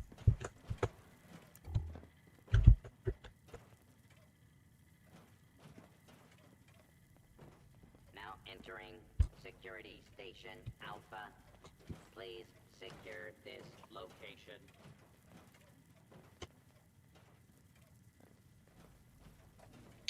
Okay, so clearly the changes to this event Security data.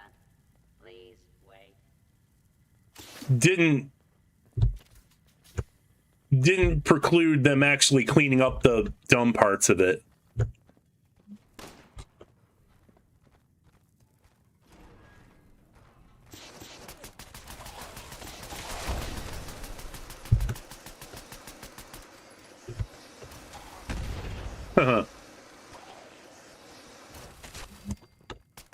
Yeah, I did say we were going to look for that.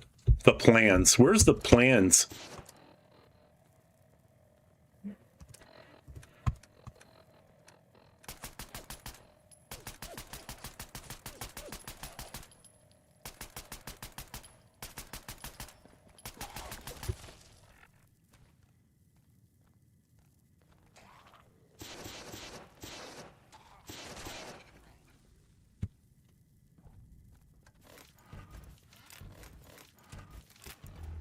All right.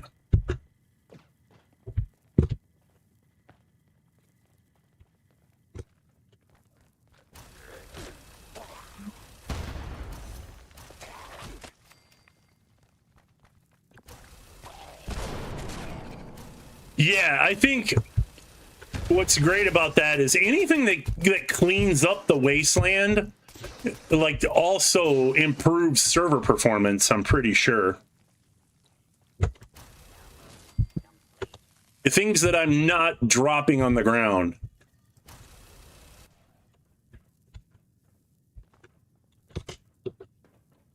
And I know a lot of people would drop plans on the ground, or maps for that matter. I've actually been hoarding my maps again.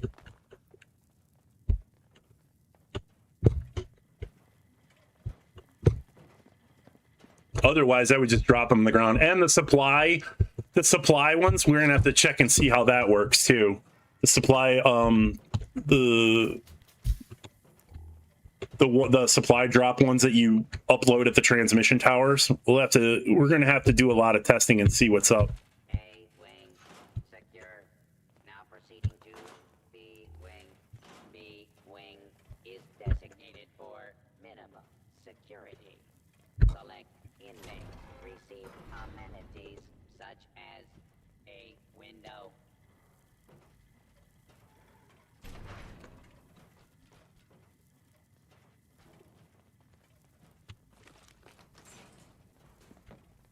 B wing secure. Now proceeding to prison yard.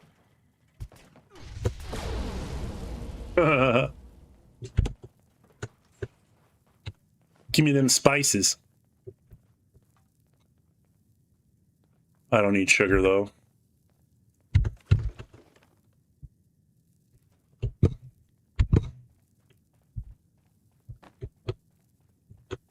All right.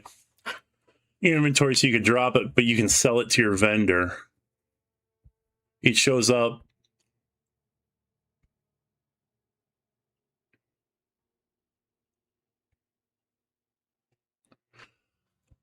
That is an interesting thing to note, because how does that change the way plans are doled out? Like, for instance, like with Mothman Equinox or with the Mole Miner Pails, if you've already got something on there, does it just goes directly into your recipe book? Because if those don't weigh anything, or if they're going to change the way that they're distributed, like if you've already known something, does that mean you're going to get another plan?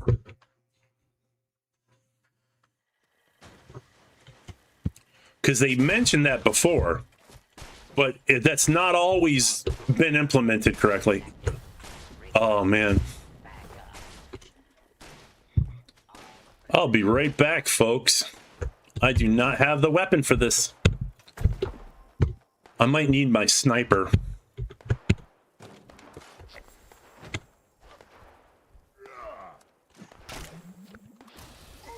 Get out of here.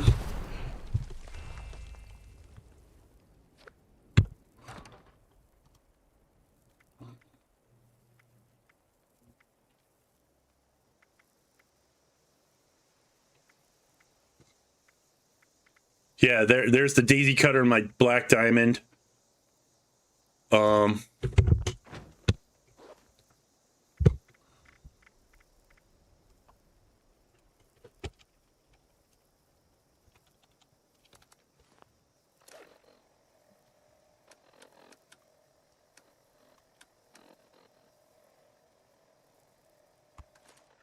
And then Beast of Burden is up.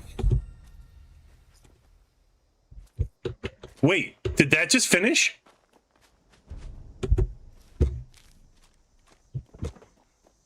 Oh. Okay. Wow. Usually there's a whole fight. Okay. Beast of Burden, added defend Gorge Junkyard, bots on parade. Let's do Beast of Burden.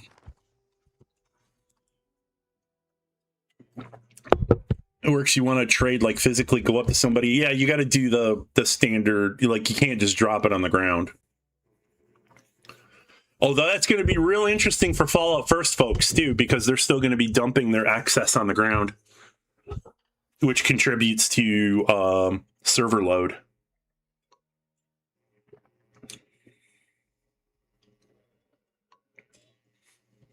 Which is good. That's a habit I need to change with myself. You know, instead of just dropping things on the ground, putting them in things for people is what I've been kind of slowly gravitating towards. Like my Foshnot Max, I didn't put them in the donation trunk.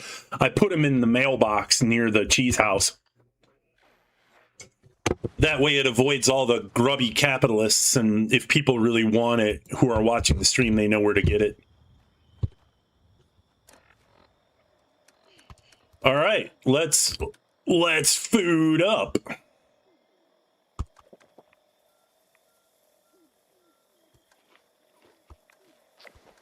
Oh. So listen up. I arranged a meeting with some local traders. They were all like, hey, we want to buy your bonds. Being the young entrepreneur I am, and a craftsman of the best artisanal bonds around, how could I resist? Anyway, turns out these guys were actually cultists. They waylaid me and took the goods. I barely got out alive. Red Scorpion oh, nice! Red Scorpion Skate is fire resistance. So I can get back before Uncle Lovely. Oh my god, somebody's got a grand finale. So they're keeping Mona Lisa. You got style. That's what all the girls say. I love to see off-meta weapons around in the wasteland, particularly ones that I recognize. That's awesome.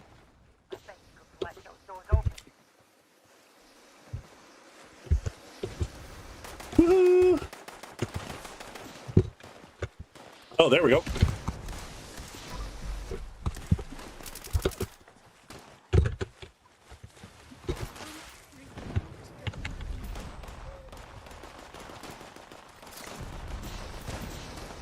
Oh, already gotten. Did I come into this late? Oh, there we go. Oh, Jesus. The drop plans.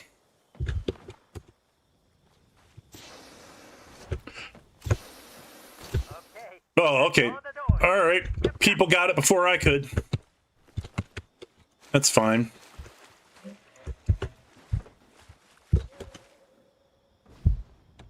We will stand to defend the ground. Axolotl caught already. Nice. What is it this month?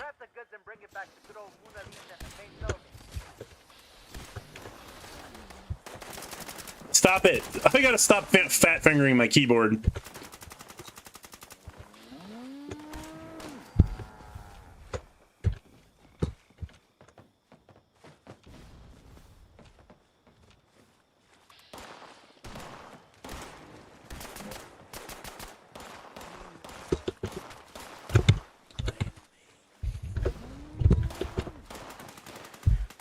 Throw all your plans in that loot bag. You can just drop the plans first.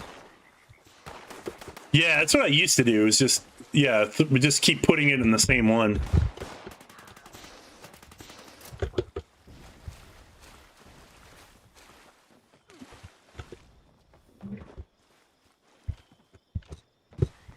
I would have expected more spawns.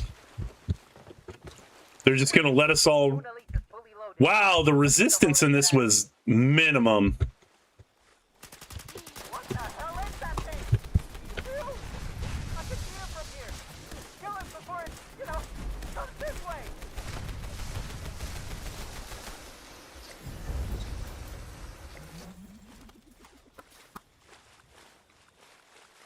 Yes! I do not have an Elder's Mark on this character yet. It's only a month old.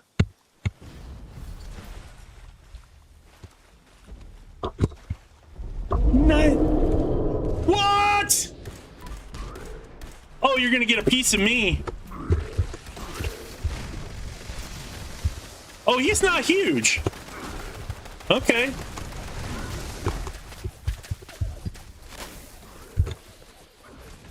Oh, he hate me.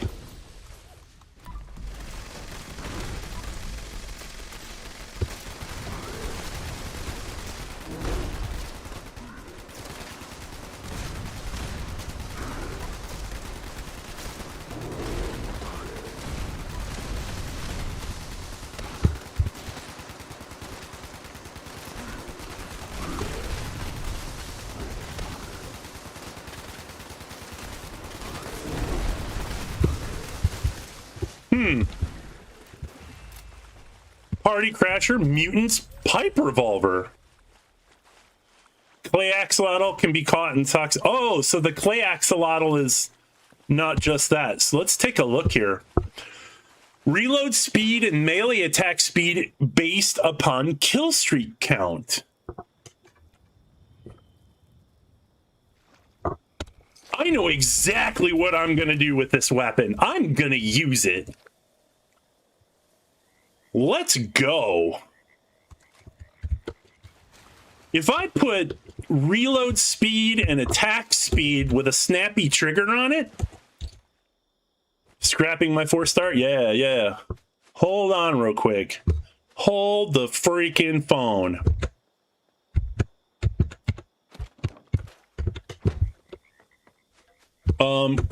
I'm near, there is a, no, it's pretty far away. That's the closest one.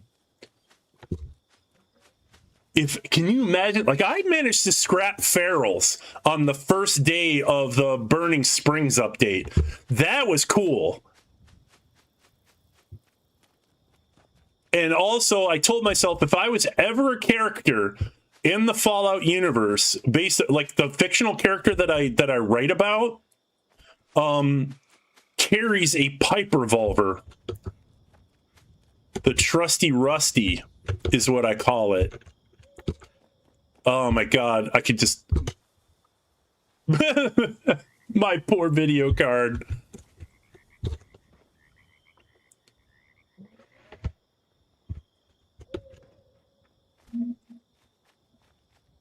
I think I've got like 7 mutations, 6 or 7 mutations on this character. Where is it? Where's the weapon bench? Because it's not in my tent.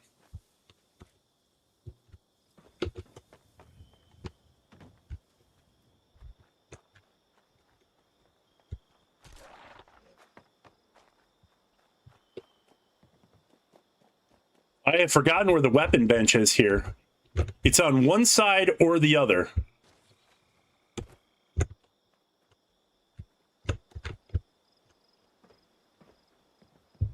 It's not on the roof, is it? No.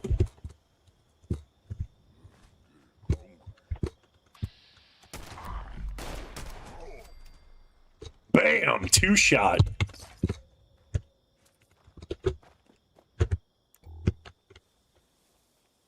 Yeah, I might have to zone.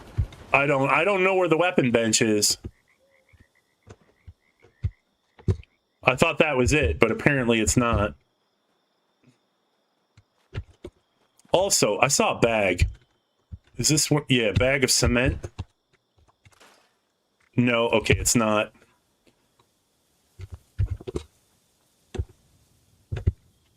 right, clearly I'm gonna have to zone for something. Or I'll just take it over, but that would nah, I don't want to waste time on that. Yeah, the behemoth is already down. Fertile soil registers, that's cool. Nice.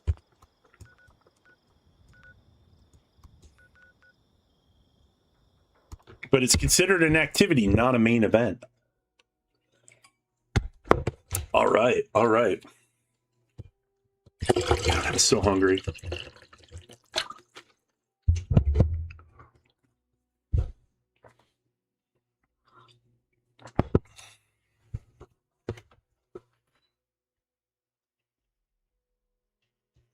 Yeah, a thousand caps to the person who learns Rangers first.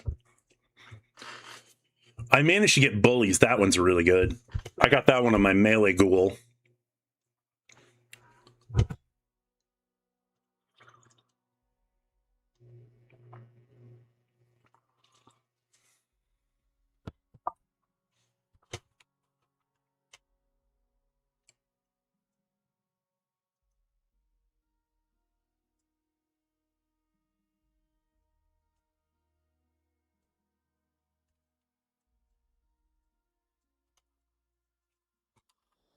So what are you guys thinking so far?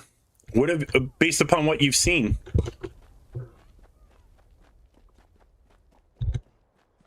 So far, Paul has given me a pretty good review of some of this stuff. I know a lot of people were coming, a lot of creators were coming into this going, I don't like what's happening. You know, I have never been 100% behind even the ghoul update, which is probably my favorite. I was not 100% behind that one either.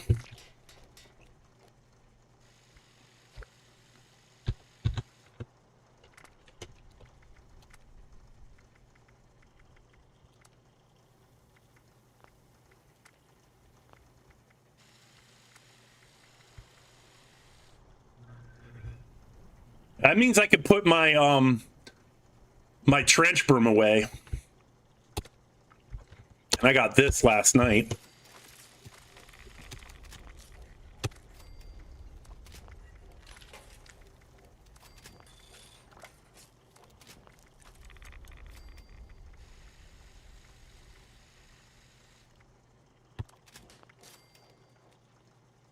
I have to update my phone. Awesome.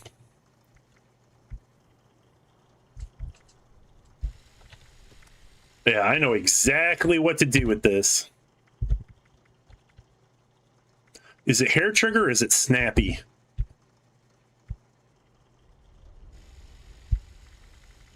The one in fire rate, or is it capped?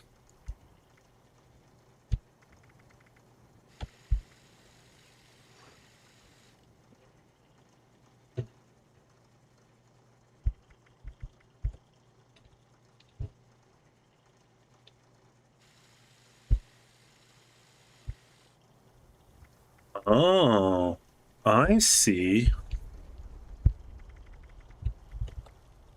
Does not trigger, and then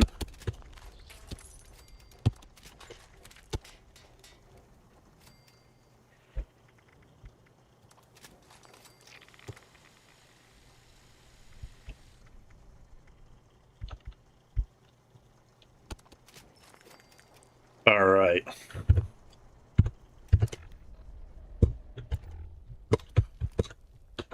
Let's go.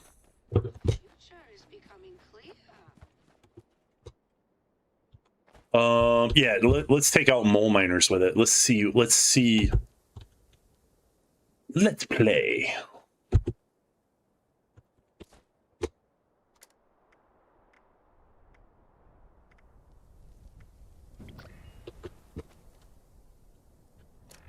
Oh wait, hold on. We're gonna leave team. Okay, so let's go. So status effects. So we're all set up here good and nice. Perks. special. So we're sitting at 21 perception, 15 intelligence. All right. Now, when we join the team,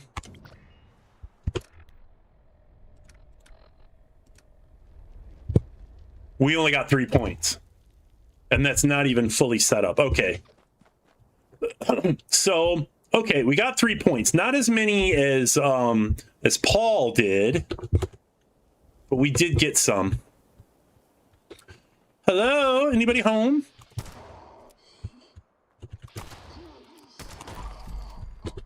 Two-shotted. I mean, the damage is not up there, but it's just a base weapon. And this one is based upon, hold on real quick. So, reload speed and melee attack speed increase based upon kill streak count. So, for those of you, this means that you should definitely have adrenaline in your agility perk, as part of your agility perk setup, which I do. And that means that gives you quite a bit of time before it settles out. If there's a way to extend the kill count, that would be amazing. I don't think so, sir.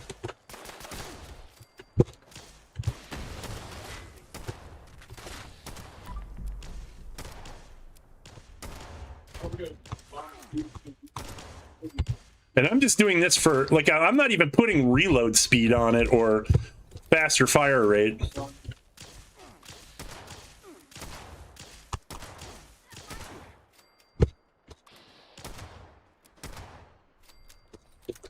Okay, I don't like the fact that I'm only one-shotting with this weapon. Not one-shotting trash mobs with it. Where did you all go? Is everything dead already? That can't be right. Yeah, okay, so I was catching things on a respawn. So at five kill streak, and yeah, even the power armor is gone because everybody's collecting everything. All right, there's ghouls up here. Let's. There went my kill streak. I love the fact that I got an Elder's Mark and a weapon with the kill streak speed on it on the very first public event.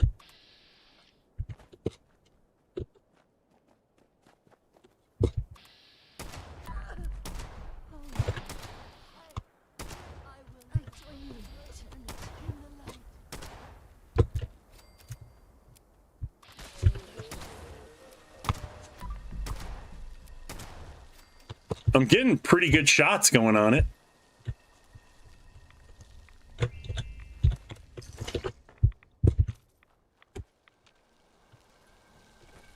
Did I get it? Yep, because I'm still collecting the sacks.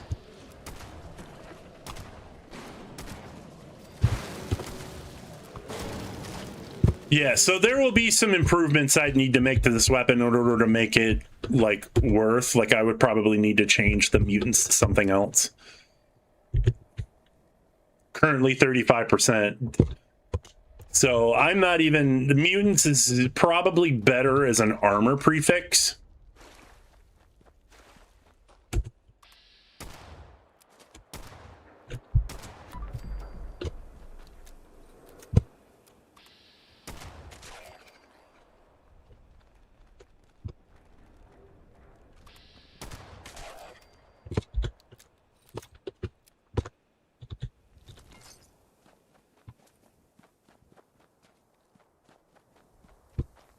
Yeah, there's a lot of things that are just straight up dead already.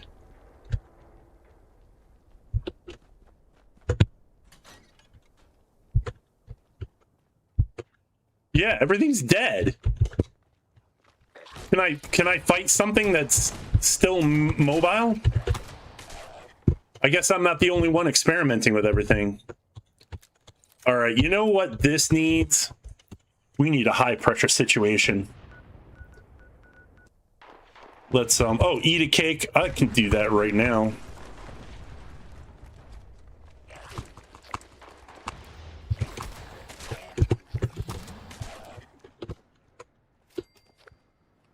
This will require me setting my kill count, but there, now I'm out of trouble.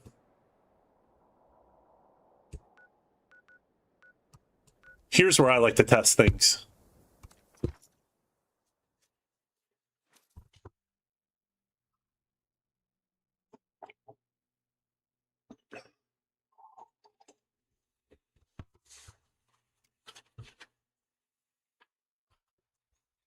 If there was a 4-star that gives you reload, like faster reload for kill streaks, I think I saw something like that.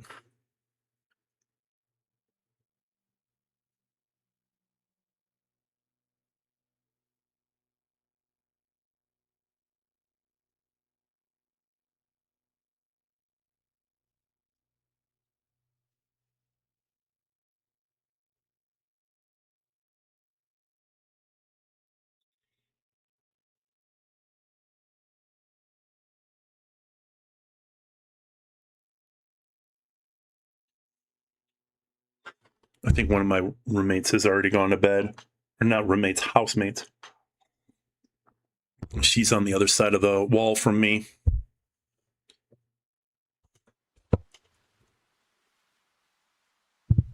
Oh, I feel my battery recharging slowly. All right.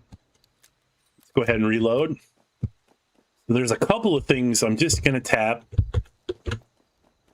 See if they count for kills. Oh my god, even frogs are dead. Everything's dead. How are we supposed to build oh my god. How are we supposed to build adrenaline stacks and kill streak stacks if everything's dead? We may have to wait for everybody, like people on the server, to calm their tits.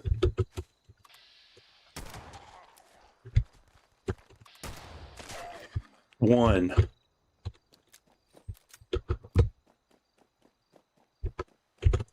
Yeah, doors are not even open, but 2,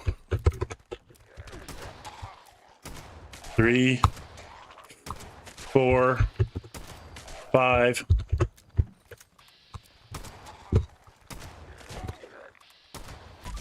6, 7, 8, 9. The second one didn't register damage. So there's definitely more in here. Okay, now they're starting to work their way up. I want to be able, the best hallmark of a weapon is the ability to take out trash in one hit. It's now doing it, but only at the full 10, which is, to be honest, a little bit below expectation. Because there are already weapons I could do that with, but it is a pipe revolver, so there's that.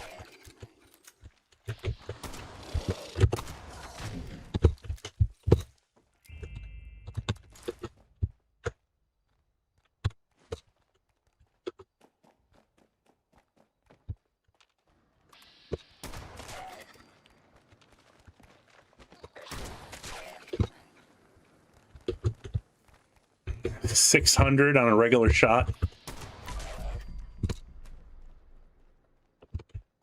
But I mean, like, it's a weapon off the ground.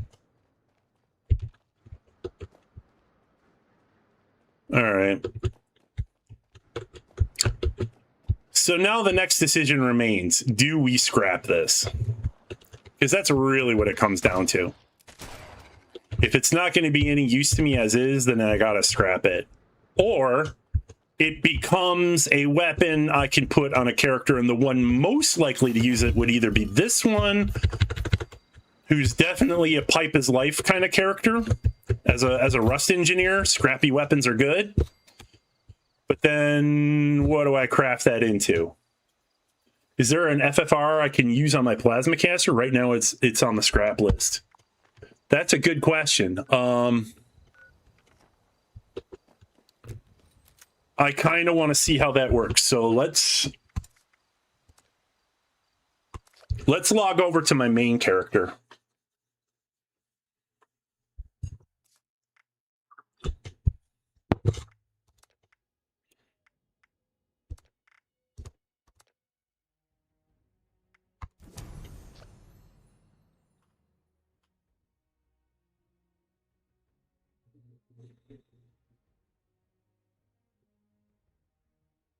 Yeah, I have a feeling I'm just gonna make like the let's hold on to the pipe rifle or the pipe revolver because it just seems like a waste. If I scrap it for the 1% chance that I get for the to learn it, I'll have plenty of other opportunities. Fight only to disappear with half health at Moonshine Jambo. Was it not doing enough damage? We managed to take ours out during Beast of Burden.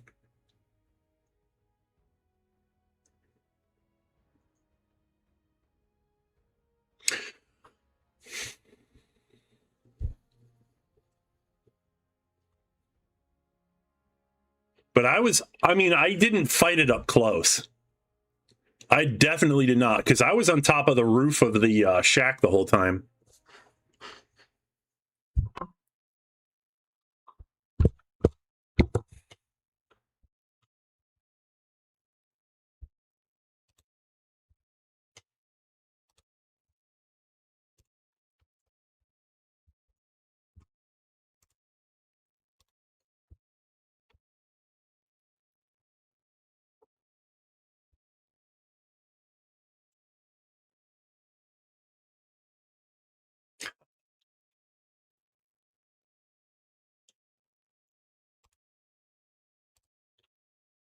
Oh, am I even logged in?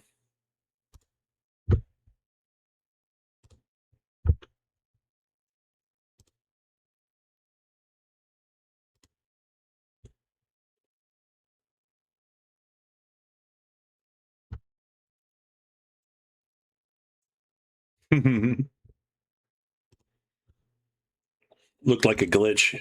Easily took ours out one violent night. That is of concern, not gonna lie. If he's just bugging the fuck out,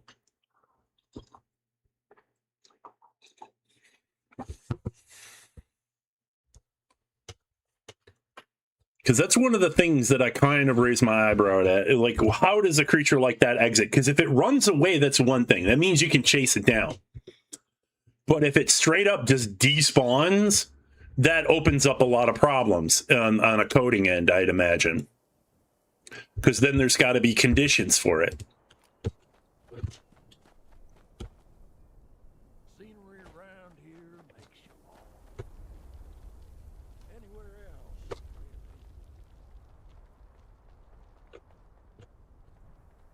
really. Now, did I think I scrapped Return to Sender. I did, because it wasn't useful for me anymore. Let's see if we can have Return to Sender version 2.0.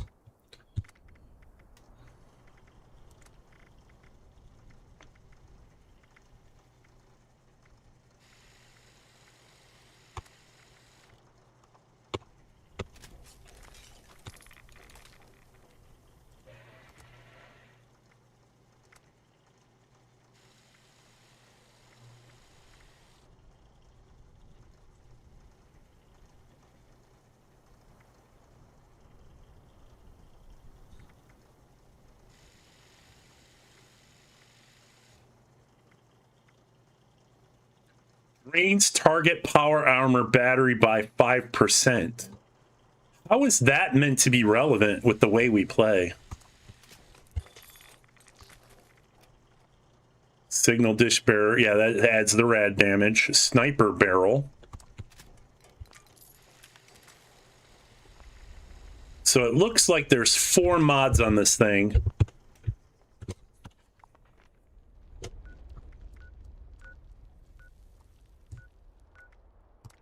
Protest march. Nice.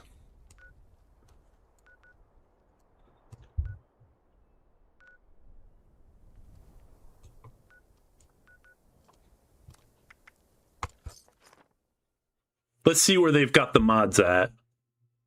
Although they're probably available at Samuel and Mortimer.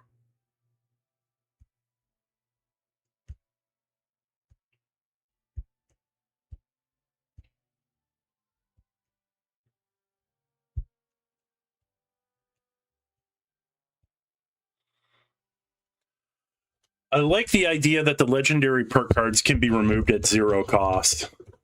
And hopefully, the number one thing I think it was asked about was to include legendary perk rollouts to be included in your special machine.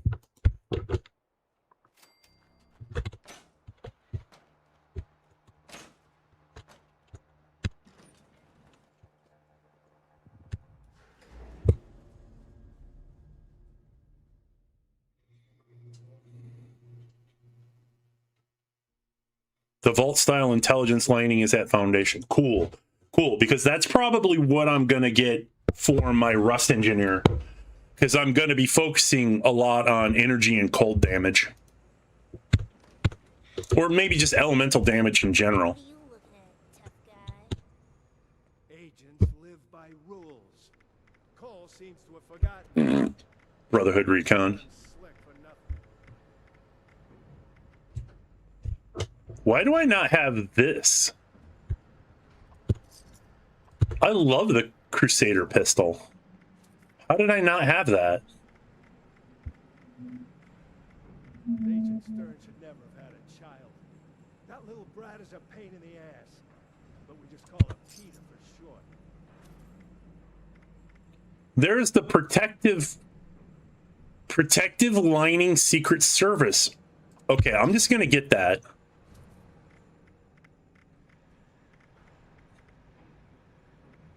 If AC reduces the paperwork anymore, I'll be out of a frickin' Shattered Grounds handmade paint. But he's the agent in charge. I said the plans weren't show up as actual glitch. Even this plan that I brought, I can't show you, so I can't learn it to install it. They need to fix that. Definitely.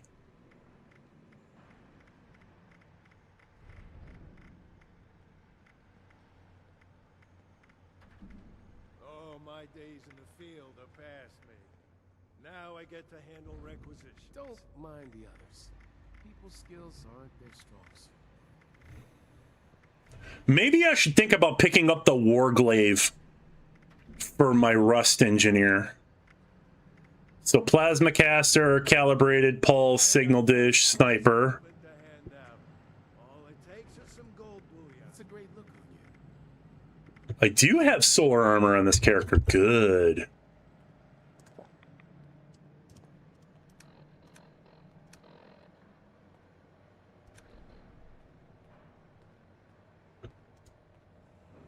Maggie is a sweet girl. Even if the others think she's a pain in the ass. Okay. Yeah, let us know what you find. So the lining mods can be bought, but not the so the Secret Service has a lot of environmental resistance on it. That's cool. And I'm gonna check Samuel and I'm gonna check Mortimer.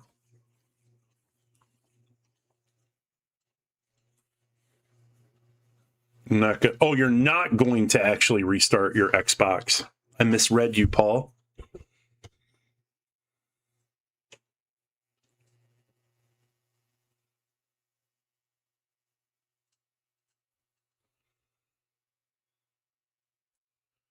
I don't. Can I make like a little stupid comment here? Every time I see your name, I want to call you I'm Paul, not gonna lie, because of the NG at the like if that was your YouTube call name, I'm Paul, not gonna lie, NGL. Like I don't know, that's got some character to it. It makes me giggle a little. It's really stupid, I know, but I kind of want to call you Paul, not gonna lie.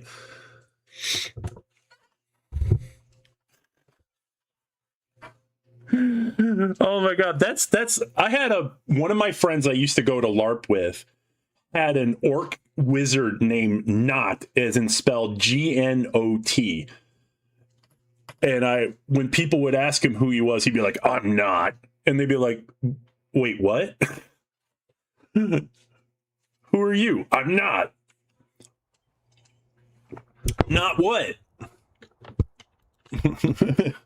So, and it would be like the who's on first kind of joke. It was a running joke for a long time.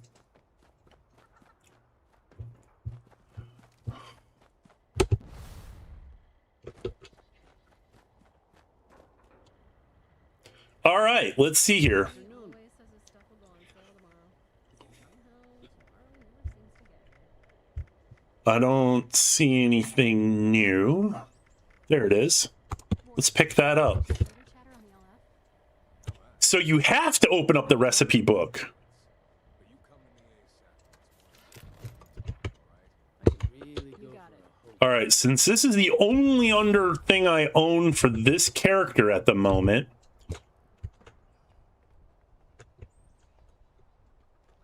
Oh, that's right. The weapons bench is in another place. The princess is in another castle.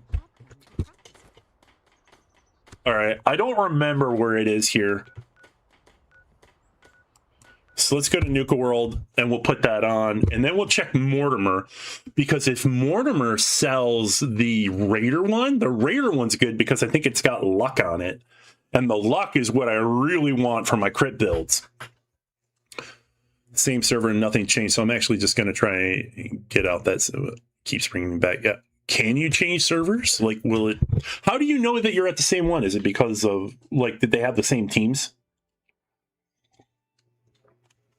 Also, it wouldn't surprise me to expect like heavy server loads at the moment.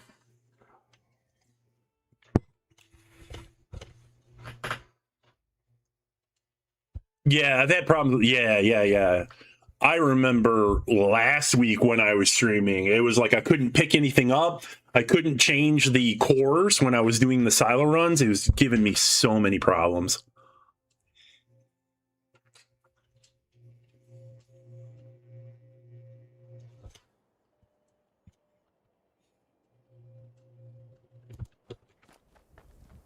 Like when it actively hinders my gameplay, I'm upset.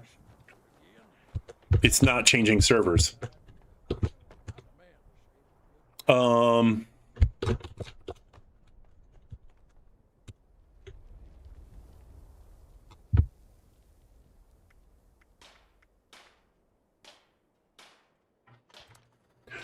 Here we go. Okay, so the heavy armor. Got my Botsmith, my Brotherhood Recon, the stuff that I bought without, or I think I got these in Daily Ops. And it's got all my heavy Raider and my heavy robot, the Secret Service. And then the light. Covert Scout in the craftable form.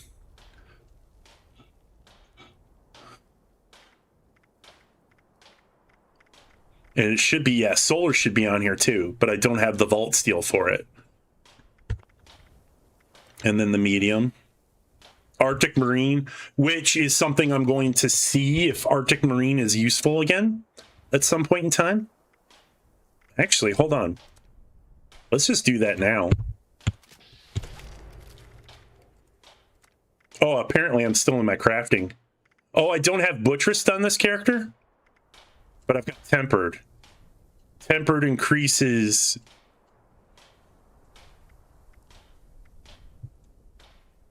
Tempered must only be the next one up.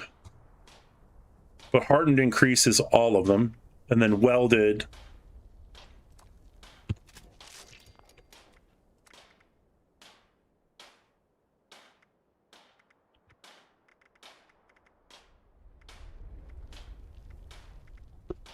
Oh. It might be useful to start using asbestos, and it means I'm not going to be able to fully always go to the ultralight build. Great. Great.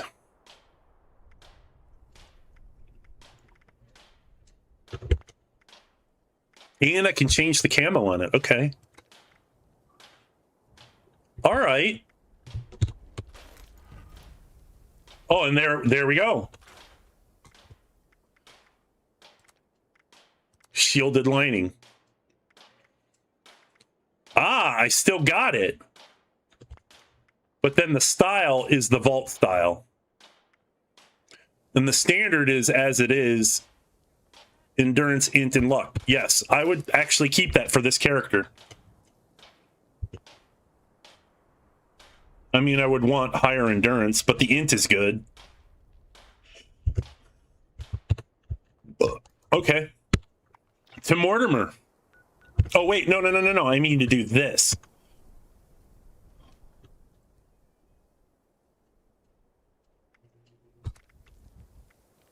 Oh, no, I did not get...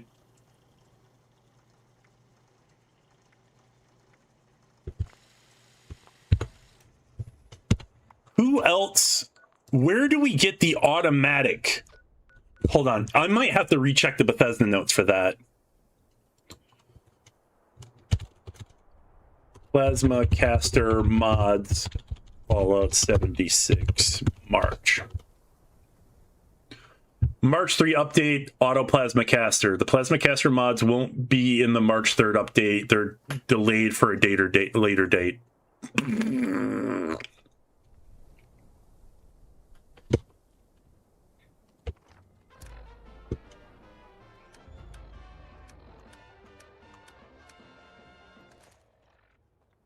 I don't know. I'm not seeing a huge difference in things.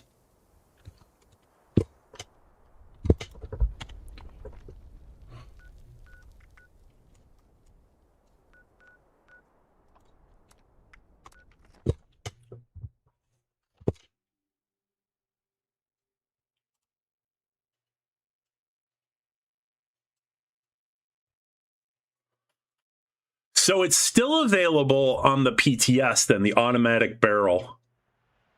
Because I'm seeing a video by Smashy Snow. New 8K damage automatic plasma caster is insane. And Smashy has a lot of good insight.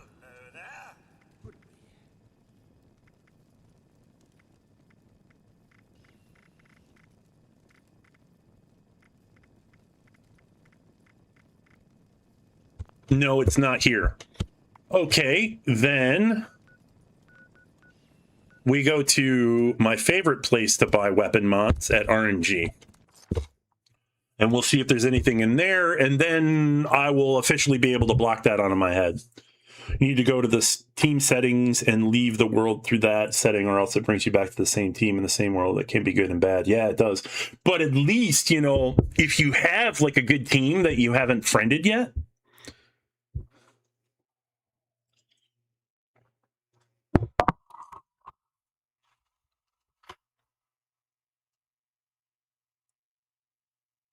that'd be cool to be able to get back to people that you've just met.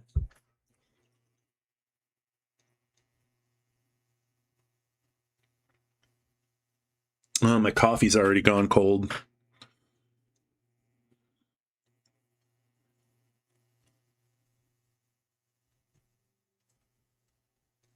This is already taking a lot. Like, it's already almost 2. I'm not going to have much time to eat and get myself together. I don't even have a thumbnail yet. Well, hold on. I could actually get rid of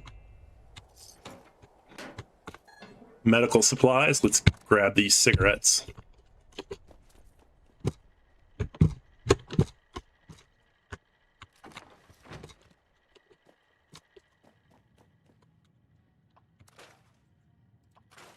No, that didn't give me... Oh, apparently I already got them. What?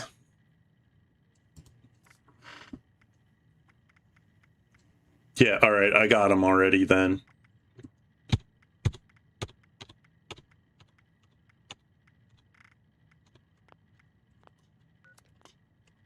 Stop it. You looking? How about you stop looking and start buying?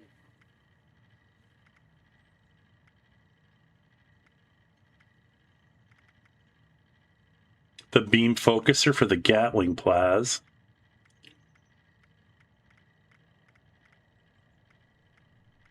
Reminder. I'm not seeing it. Any attempted 5-finger discounts will be reclaimed and paid for with said fingers.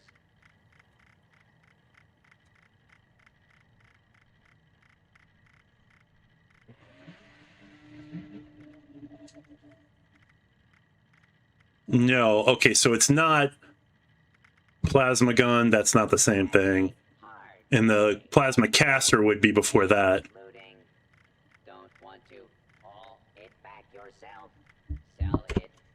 All right. Well,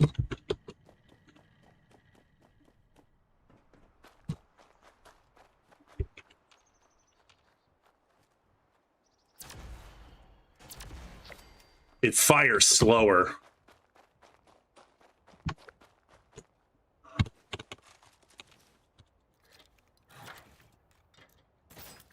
And it loads slower. This is so confusing with the update. I don't think about looking at the bottom of the screen and seeing all the buttons and seeing what they changed. Yeah. No, I've always looked down there, but they're a little bit lower. Either that or maybe there's something about my screen that isn't completely centered. So this is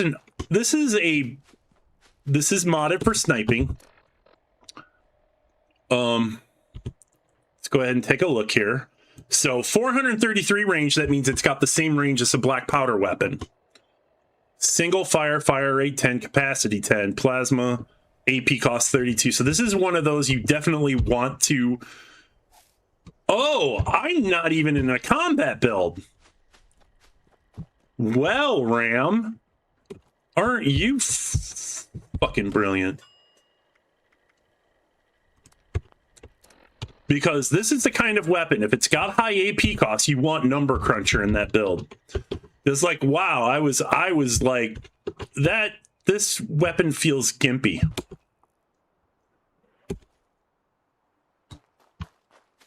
Let's test this on some itty bitty mobs. Yeah, the 71% at that range, that doesn't... Yeah, so that's more in line with the damage I would have thought. They have really killed the fire speed down. It's about half as fast as it used to be. Ziomara, can you confirm? Because I know that you've been using a plasma caster the entire time I've known you. Like, it's very clear that that is a favorite of yours.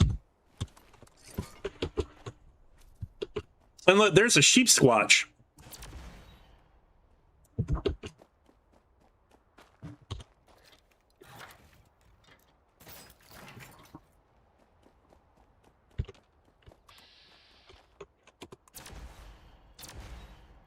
The damage is not as good. Mind you, the sheep squatch is actually very resistant to a lot of damage. Oh, not this one. Its energy damage is actually quite low. Yeah, those resistances are not impressive.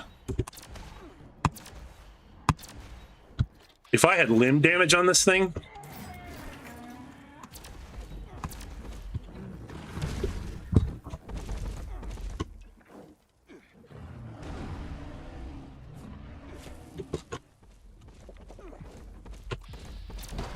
even fully buffed either. Oh, you son of a bitch.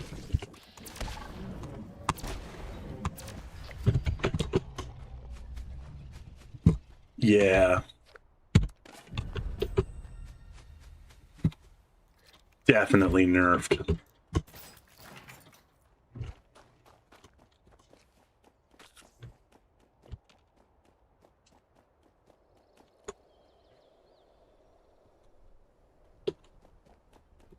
So in the rebalance now, without having seen the bigger picture for all of this, this is only the initial balance pass on this weapon in its current state. Like, it's clearly we have an updated plasma caster, but not everything about it is going to feel good.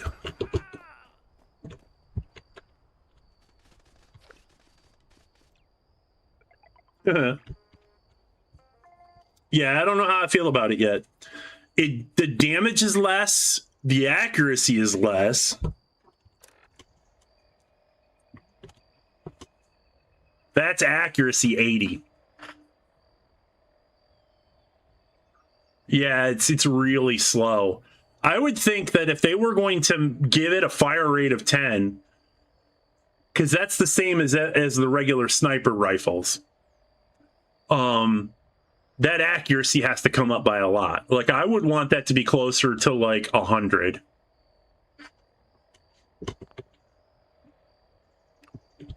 And by comparison, this is at 69. And this is like one of my favorite wasteland weapons in the game.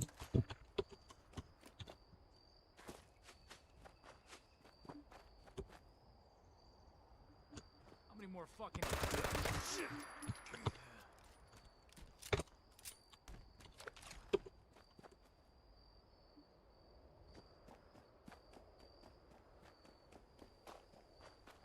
There's ghouls up here.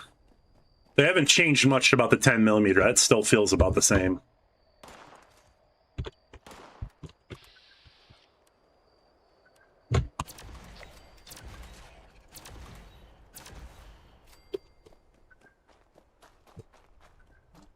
Why did that suddenly seem faster?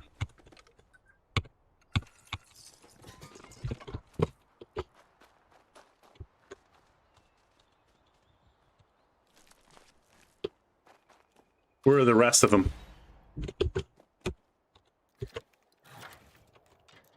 Come on out.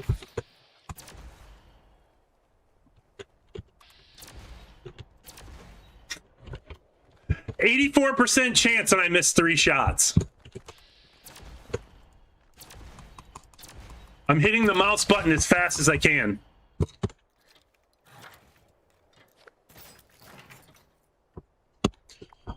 All right, let's try another test. So far, not impressed. Let's go take out the yard in West Tech.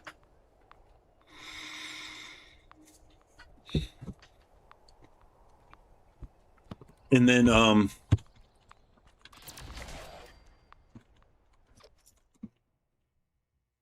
we'll take a break from this because it's going on 2 p.m. already my time. And I'll probably be back, like, depending on how long this takes me, lunchtime lurk. Hey, Spen, why haven't you been streaming, Spen? I misses you.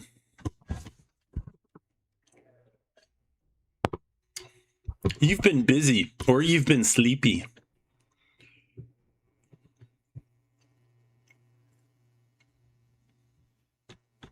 Yeah, when I'm testing weapons, West Tech is one of them.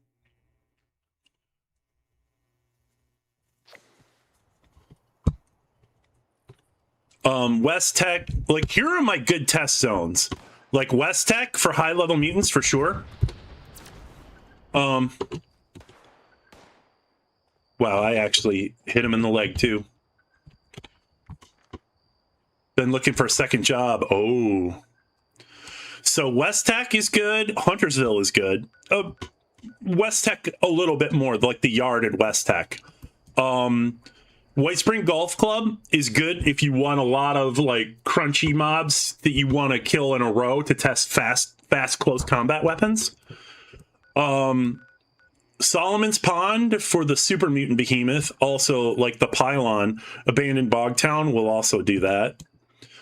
You want to test against robots, the Silo or Robco is really good for that. Activity Protest March, yeah. So we're on my private server at the moment.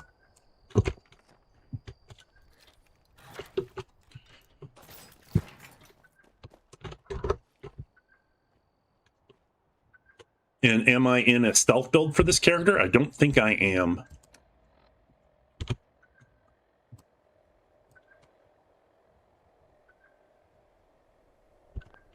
Oh, this is... Oh, yeah, I'm still using the same from...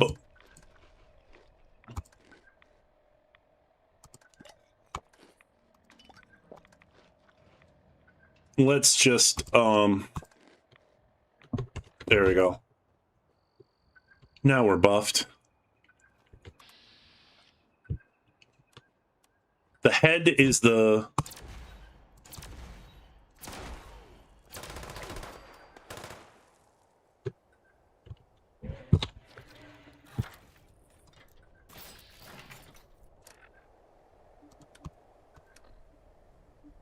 I might need to change my armor on this character.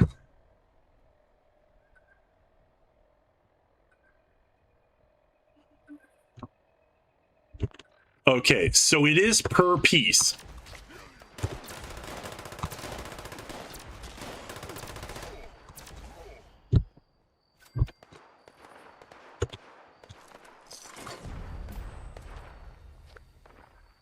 Come on. I gotta get at you before my kill streak.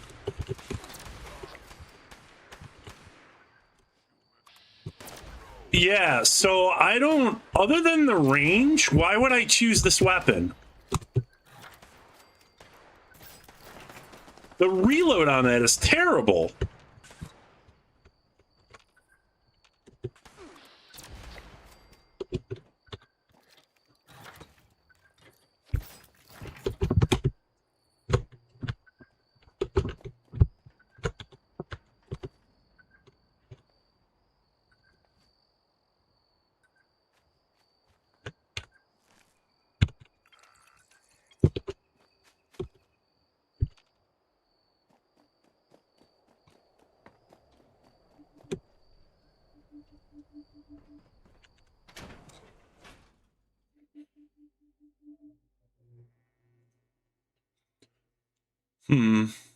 Yeah, I'm still looking for a second job too.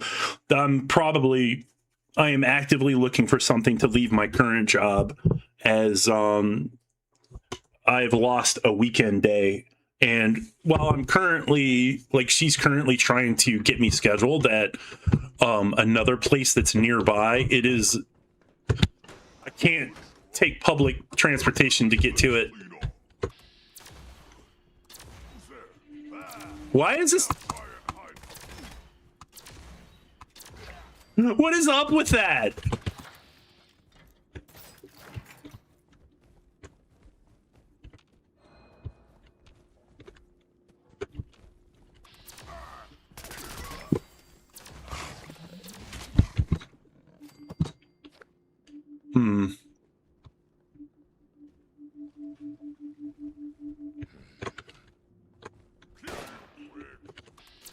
They're not showing up on my compass.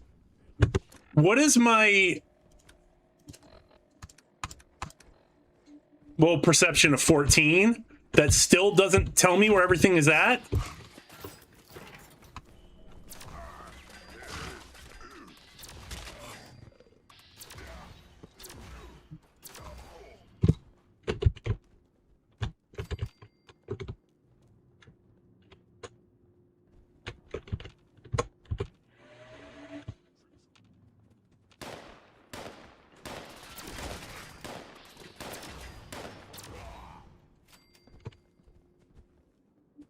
I'm afraid to say that, like, I'm glad I didn't waste legendary modules on this.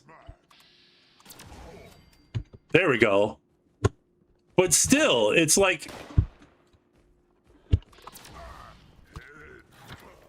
I hate the fact that it's like... I'm not even...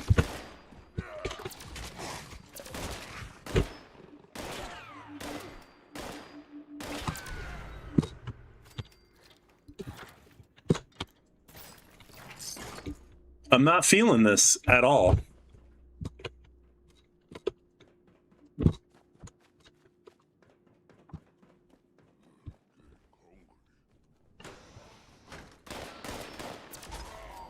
That's crit under 3K.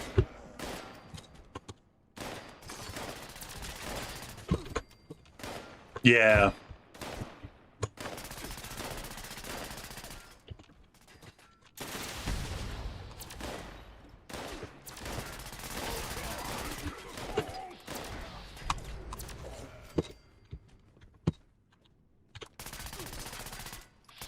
I don't like the idea that I gotta build up all of my kill stacks. Okay, this definitely needs the damage resist from reload. In order for, like, you gotta have the plus 500 to all damage resistances while reloading. That's the only way that that's gonna work for me.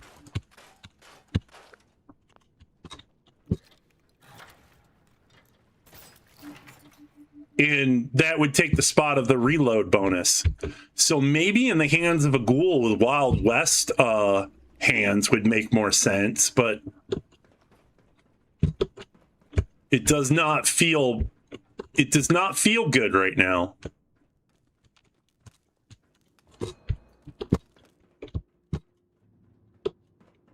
Yeah, I think I'm gonna have to rule this out for now. Like, I'm not feeling it.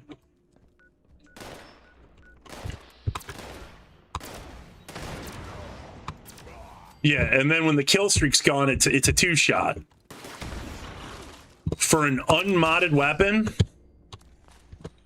for a non-legendary weapon that does not 3-shot a level 100, that's, I mean, it's almost a 2-shot.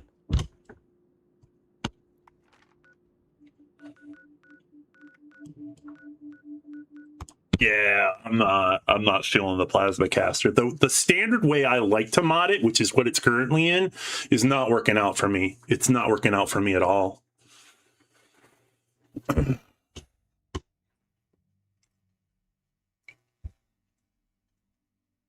Vulcan plans that I already know doesn't let you drop them to destroy them, so they stay in your inventory at all times. So they just accumulate. Because doesn't that contribute to server lag? Because the server is what keeps track of everything that's in your inventory.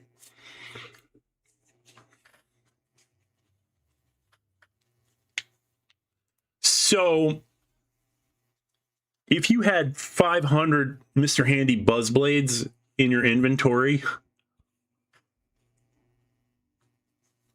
I wanna test something.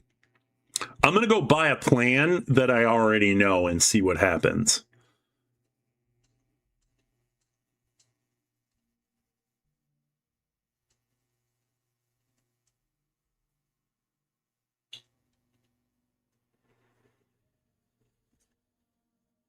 No, it glitched on you. Okay, it wouldn't let me drop for the first time when I got back out and like came back in, let me drop them.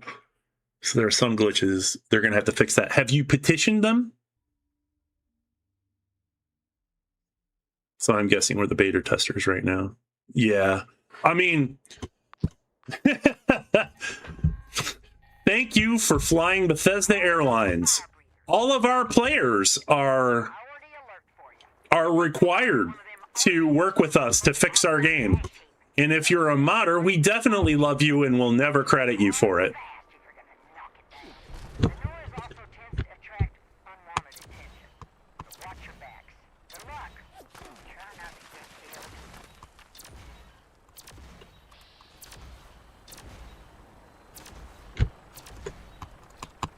A 135 level. Do you see that? Do you see that?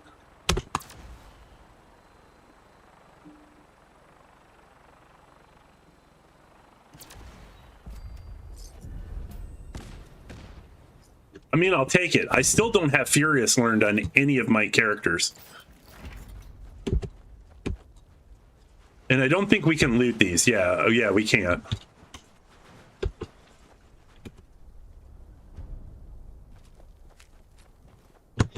Ah, okay, so I think I do have the Rusty Knuckles one. So this means I won't have to buy anything. Notes. So we're going to go into this. Okay, so can I drop that? I can. Okay, so that's specific to you. All right, all right. Okay. Good to know.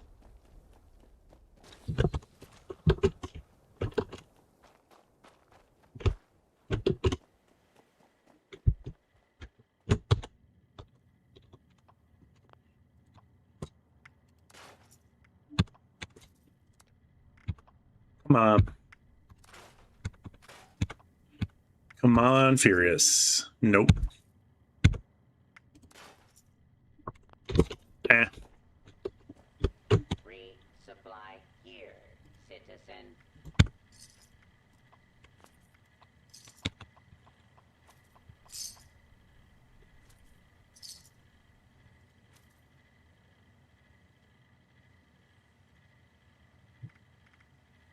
Yeah, I already got most of these.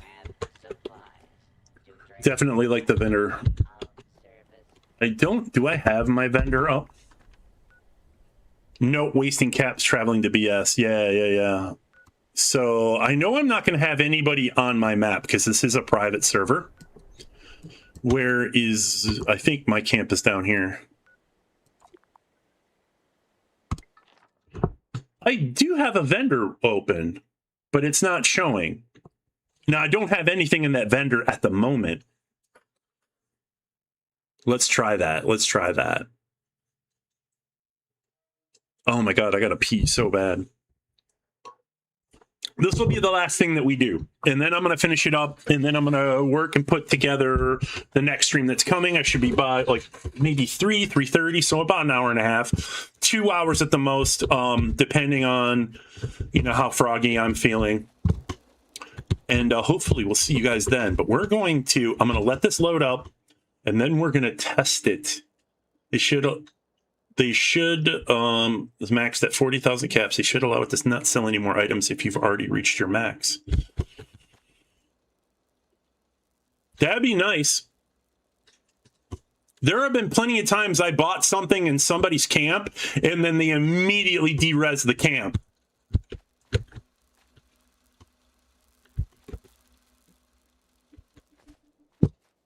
Wait, where's my camp? What happened to my camp? Why is this like this? Where's my camp? Oh my god, are we serious? Where's my fucking camp? Oh my god. It's gone.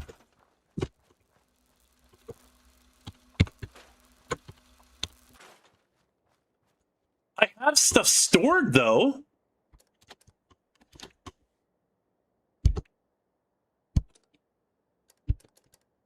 What is happening? Where's my camp?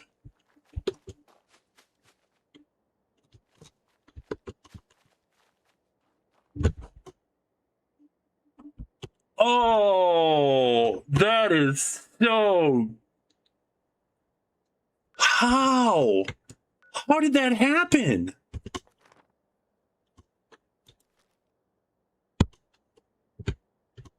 All right. It would be underneath utility, I think.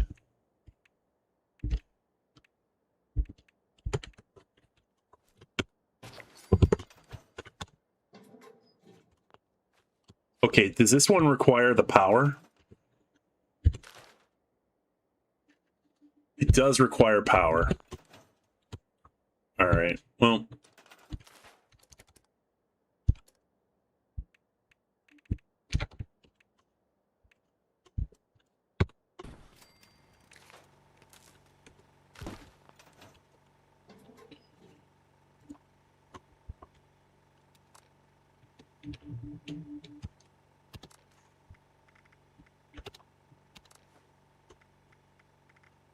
You can sell bobby pins. Okay.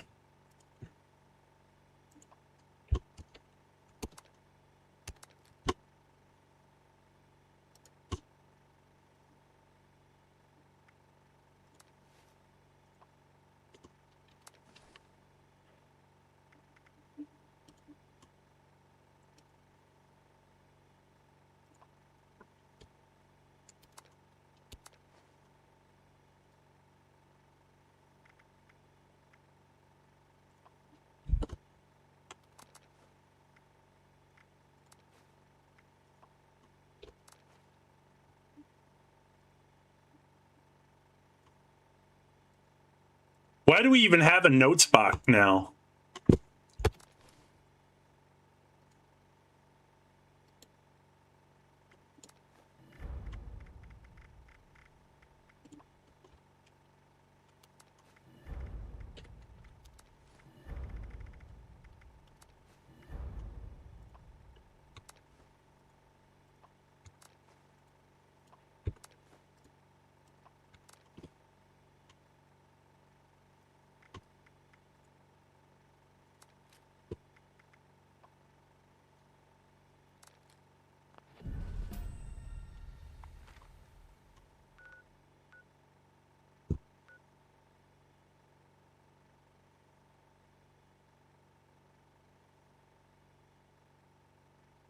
Okay. Peril meds, explosives, yeah, the ammo, the junk, weapon. So the anchorage ace does show up. Legendary mods have their own separate list. Very, very cool. I like it. I like that a lot. And it looks like it's a quick, easy out. I don't have to... Huh, all right. Well, the fact that my camp is gone is concerning. I'm not a fan of that. Which means I gotta build a whole new camp for this character, because I think that's the only one he has that's actually... Yeah, and then I've got all of these. I moved these over here because I actually like this spot. But I like this spot too because, like, this ground is flat. Like, this is a very cool place to build an actual house. It's all flat. Everything here can be bulldozed with, like, Foshnot ribbons and trees and shit if you need to. But yeah, that's crazy. Well, I guess I've got some stuff I need to figure out. But thank you guys for hanging out, and thank you, Paul, for the information and the feedback, and you know, you keeping me informed as things are going along. And you know, I'll be back in a little bit later tonight. I hope to see y'all then. In the meantime, this is Ram at Zero signing off for now, saying be safe out there in the wasteland and stay legendary, y'all. Horns out. Peace.